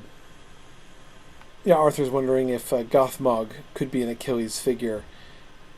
Well, it's not. I don't know. I mean, I don't want to go that specific because there's certainly no. I mean, the main reason I said there's no Achilles figure is that if Tuor is the Hector figure, he doesn't die, right? So in that sense, I guess he's kind of living the dream. But yeah, exactly, Tom. A Troy where Hector doesn't die, a Troy where Aeneas doesn't lose his Creusa. Yeah, it's kind of a wish fulfillment thing, isn't it? I mean, it's like, but notice, Tom, the other parallel with Troy, right? Just as the survivors of Troy go on to form the civilization of Rome, and then from Rome on to England. That didn't actually happen, but it's part of the tradition. The English traced their sort of mythic ancestry back to the Trojans through Brutus, the descendant of Aeneas. Medieval tradition. But anyway, so we have the people of Gondolin who is, the refugees from Gondolin who escape, and Earendil's is gonna rise from among them. There's definitely there's I think definitely some parallels there too. I think we can see the classical precedents here in Tolkien's mind. Very active. And yes, Tom, no Dido to be seen. No Dido anywhere as far as the eye can see. Yeah. Meglin's destruction, of course. He, on the one hand, we see his pretty extraordinary malice, right? And his desire for revenge against Tuor and against Idril herself. Right, you turned me down, now I'm going to make you watch as I kill your child. It doesn't seem like he's trying to take Idril for himself. He just wants to torture her, right? But of course also his desire to kill Earendil. Is this connected with the sort of prophecies about Earendil? Does he get the fact that Earendil is significant and wants to do Melko a service by offing him?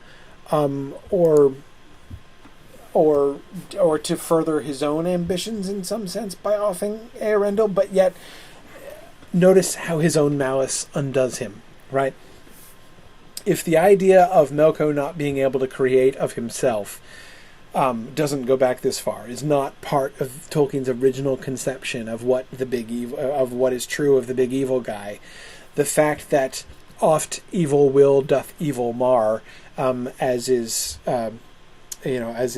quoted in the Lord of the Rings, that certainly does go back from the beginning. This seems to be one of the original ideas, one of the original sort of motifs of Tolkien's stories, that often evil undoes itself, and we certainly see Meglin as a really good example of this, how his own malice undoes him here. And we'll see a bigger example, too, if we get there. But first, let's talk. We're almost completely out of time, but we have to talk about Turgon, right? Turgon, okay. He does have this one, and I'm not going to read this whole passage. This is Meglin arguing against the sortie, right? Tuor and most of the other captains say, let's march out on the plain and take on the army out on the plain. And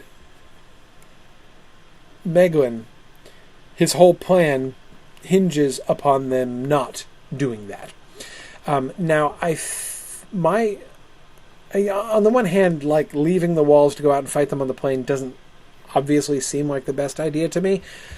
But I think with the drakes and dragons, that's sort of the point, is that when they're all pinned up in the city, and the dragons of flame and metal can come in and break through the walls, can A, get up on the hill, B, break through the gates and get in, then they can trap everybody in there and kill them more easily. Whereas the attack of Rog and his men shows that when it just comes to open battle and like jumping on the back of these dragons and killing the Balrogs and orcs that are there, that actually worked out relatively well. So had they met on the plain, it might have been that they could have, at the very least, done more damage to them. Besides which, remember, that's what Olmo told them to do anyway. Go out and fight them in the field, right? Go out and attack Melko and his armies. So presumably, they might have been able to match up that way. Whereas what they viewed as their impregnable fortress on the hill instead becomes a death trap by the contrivances of Meglin and the design of Melko. Now, Turgon's weakness. Meglin deliberately plays upon Turgon's weakness for treasure, right? Kurita, you're right, he's not obsessed, but it does cause him to hesitate and take bad advice, right? So we can see here definitely the anticipation of what we're going to get later, but as before, it is not like in the published Silmarillion, where Turgon is loving too well the works of his own hands, and that is his undoing. It's not entirely like that yet. So what happens with Turgon then? If it's not a question of his his desire for treasure undoing his wisdom, what happens with him? What do we see in Turgon's death?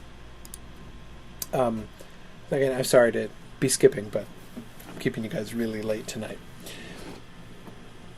Then said the king, "Great is the fall of Gondolin," and men shuddered, for such were the words of Amnon the prophet of old.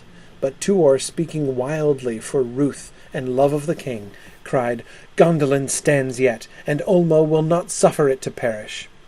Now were they at that time standing, Tuor by the trees, and the king upon the stairs, as they had stood aforetime, when Tuor spake the embassy of Ulmo. But Turgon said, "Evil have I brought upon the flower of the plain in despite of Ulmo, and now he leaveth it to wither in the fire. Lo, hope is no more in my heart for my city of loveliness, but the children of the Noldoli shall not be worsted for ever." Then did the Gondothlim clash their weapons, for many stood nigh. But Turgon said, "Fight not against doom, O my children. Seek ye who may safety in flight, if perhaps there be time yet. But let Tuor have your lealty." But Tuor said, "Thou art king." And Turgon made answer, "Yet no blow will I strike more." And he cast his crown at the roots of Glingol. Then did Galdor, who stood there, pick it up, but Turgon accepted it not, and bare of head climbed to the topmost pinnacle of that white tower that stood nigh his palace. There he shouted in a voice like a horn blown among the mountains, and all that were gathered beneath the trees and the foemen in the mists of the square heard him. "Great is the victory of the Noldoli!" And 'tis said that it was then middle night, and that the orcs yelled in derision. Now, we have to ask yourself, okay, so he despairs. What's going on here? Is Turgon in despair? Fun project. And we don't have time to do it in nearly as much detail as would be fun to do. Compare and contrast Turgon in the Fall of Gondolin and Denethor in Minas Tirith. As James Libbuck has pointed out, he wrote me an email in which he did a really neat analysis pointing out how many similarities there are between Minas Tirith and Gondolin. Minas Tirith is very reminiscent of Gondolin. Even in its description, it looks like Gondolin. It's not shaped like Gondolin, but many elements of its description are reminiscent of Gondolin, including the tower and the how white and shining it is, and notice also. Of course, it's in Minas Tirith, and we got the tree. Of course, the tree right before the court of the king, the tree which is a seedling of that other great tree that came, and then and you've got, just to solidify this more, all of those Gondothlim names among the stewards. Right, we've got a couple Icthelians in there, and so it's there seem to be a lot of connections in Tolkien's mind between Minas Tirith. Not to mention that one of the names of Gondolin. Translates to Minas Tirith, right? That is, it's the Tower of Guard, right? Anyway, so this seems further to invite the question. Okay, so Denethor and both of them have a king who appears to despair, who says he has no hope, and he goes up and seems to commit a kind of suicide, right? He goes down with the ship, as several of you. Kate was just saying that. And so was Nancy. Though Nancy was saying also that it looks pretty heroic. Well, it does look fairly heroic. Is it How do we understand this, though? Is this heroism? Is it cowardice? Is it despair? Why is he abdicating? Why is he throwing his crown down? What's going on here?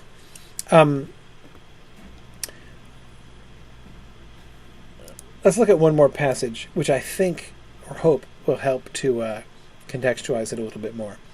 So this is Tuor meeting up with Idril again, and Idril was just despairing that she thought that Tuor was dead too. Then said Tuor, "Lo, Idril, it is I, and I live. Yet now will I get thy father hence, be it from the hells of Melko." Because she was just expressing that she was really upset about her father dying. With that he would make down the hill alone, maddened by the grief of his wife. But she, coming to her wits in a storm of weeping, clasped his knees, saying, my Lord, and delayed him. Yet even as they spake, a great noise and a yelling rose from that place of anguish. Behold, the tower leapt into a flame, and in a stab of fire it fell, for the dragons crushed the base of it, and all who stood there. Great was the clangour of that terrible fall, and therein passed Turgon, king of the Gondolin, and for that hour the victory was to Melko. Then said Idril heavily, "Sad is the blindness of the wise." But Tuor said, "Sad too is the stubbornness of those we love, yet 'twas a valiant fault." Then stooping he lifted and kissed her, for she was more to him than all the Gondolin, but she wept bitterly for her father. Then turned Tuor to the captains, saying, "Lo, we must get hence with all speed, lest we be surrounded." And forthwith they moved onward, as swiftly as they might, and got them far from thence, ere the orcs tired of sacking the palace, and rejoicing at the fall of the tower of Turgon. Okay.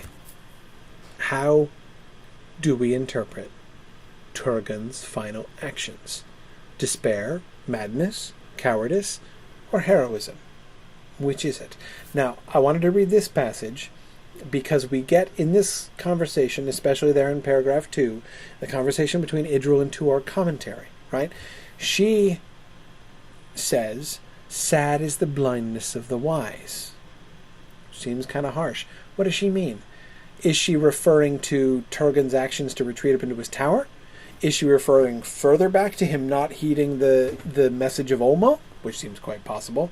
Quite likely, I would say. Tuor resists her, though.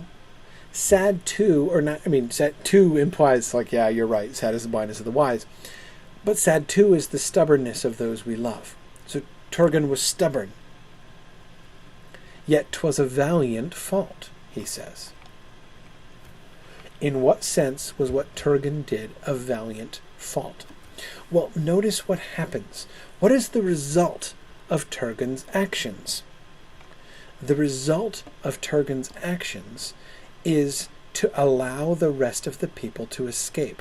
The fact is, the escape of the refugees from Gondolin happens because all of the invading army is focused on the tower and the fall of the tower. They get far from thence ere the orcs tired of sacking the palace and rejoicing at the fall of the tower of Turgon.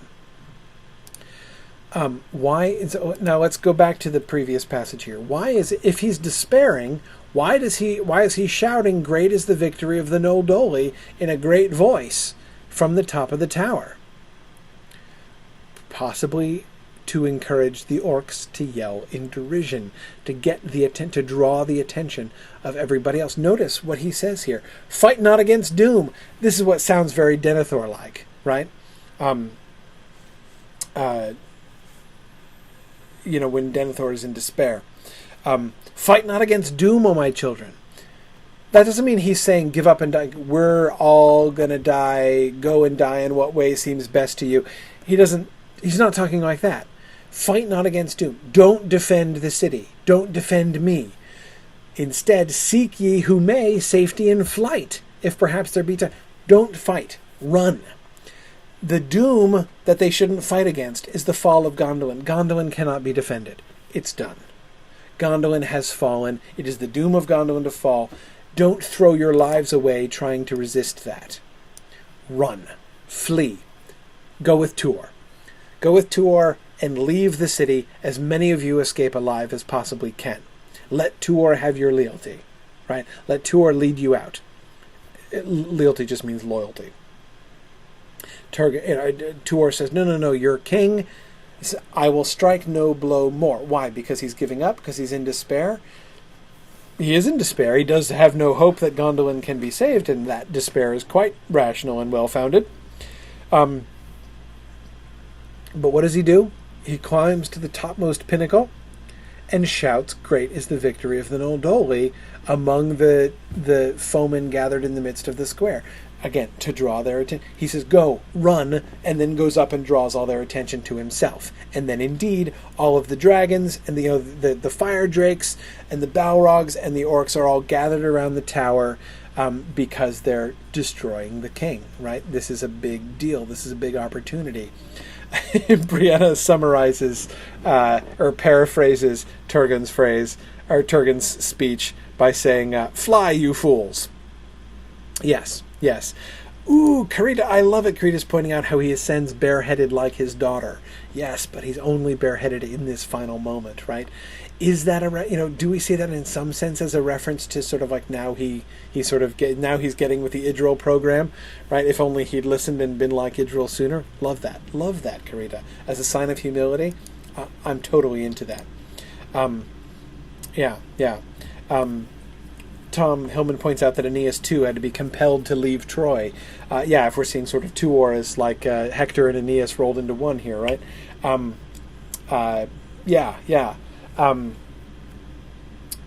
Yes, absolutely.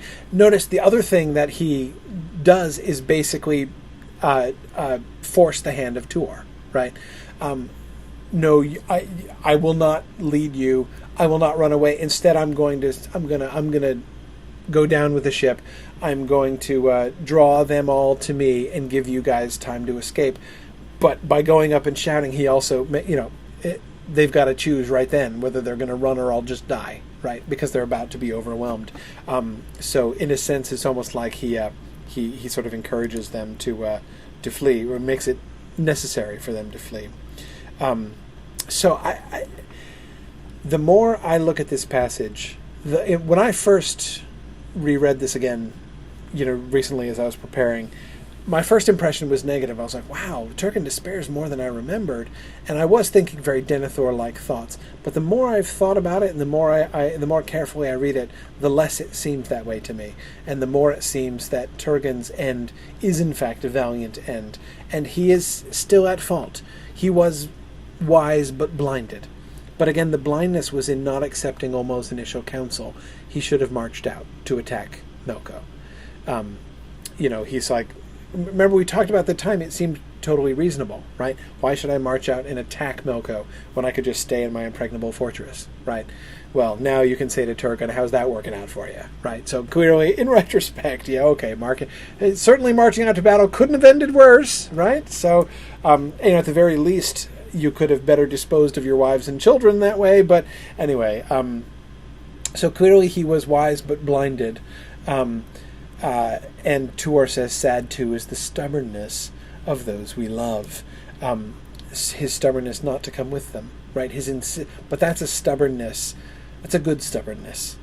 'Twas a valiant fault, right? He was stubborn in good cause. So I do think in the end that we are supposed to see Turgon's death as heroic. Okay, last point, and this actually is my last slide, though I've cheated by keeping you after long here. But can't pass over the appearance of Legolas Greenleaf, right? But the others, led on by one Legolas Greenleaf of the House of the Tree, who knew all that plain by day or by dark, and was night-sighted, made such speed over the vale for all their weariness, and halted only after a great march. Then was all the earth spread with the grey light of that sad dawn, which looked no more on the beauty of Gondolin, but the plain was full of mists, and that was a marvel, for no mist or fog came there ever before, and this perchance had to do with the doom of the Fountain of the King. And they rose, and covered by the vapours, fared long past dawn in safety, till they were already too far away for any to descry them in those misty airs, from the hill or from the ruined walls.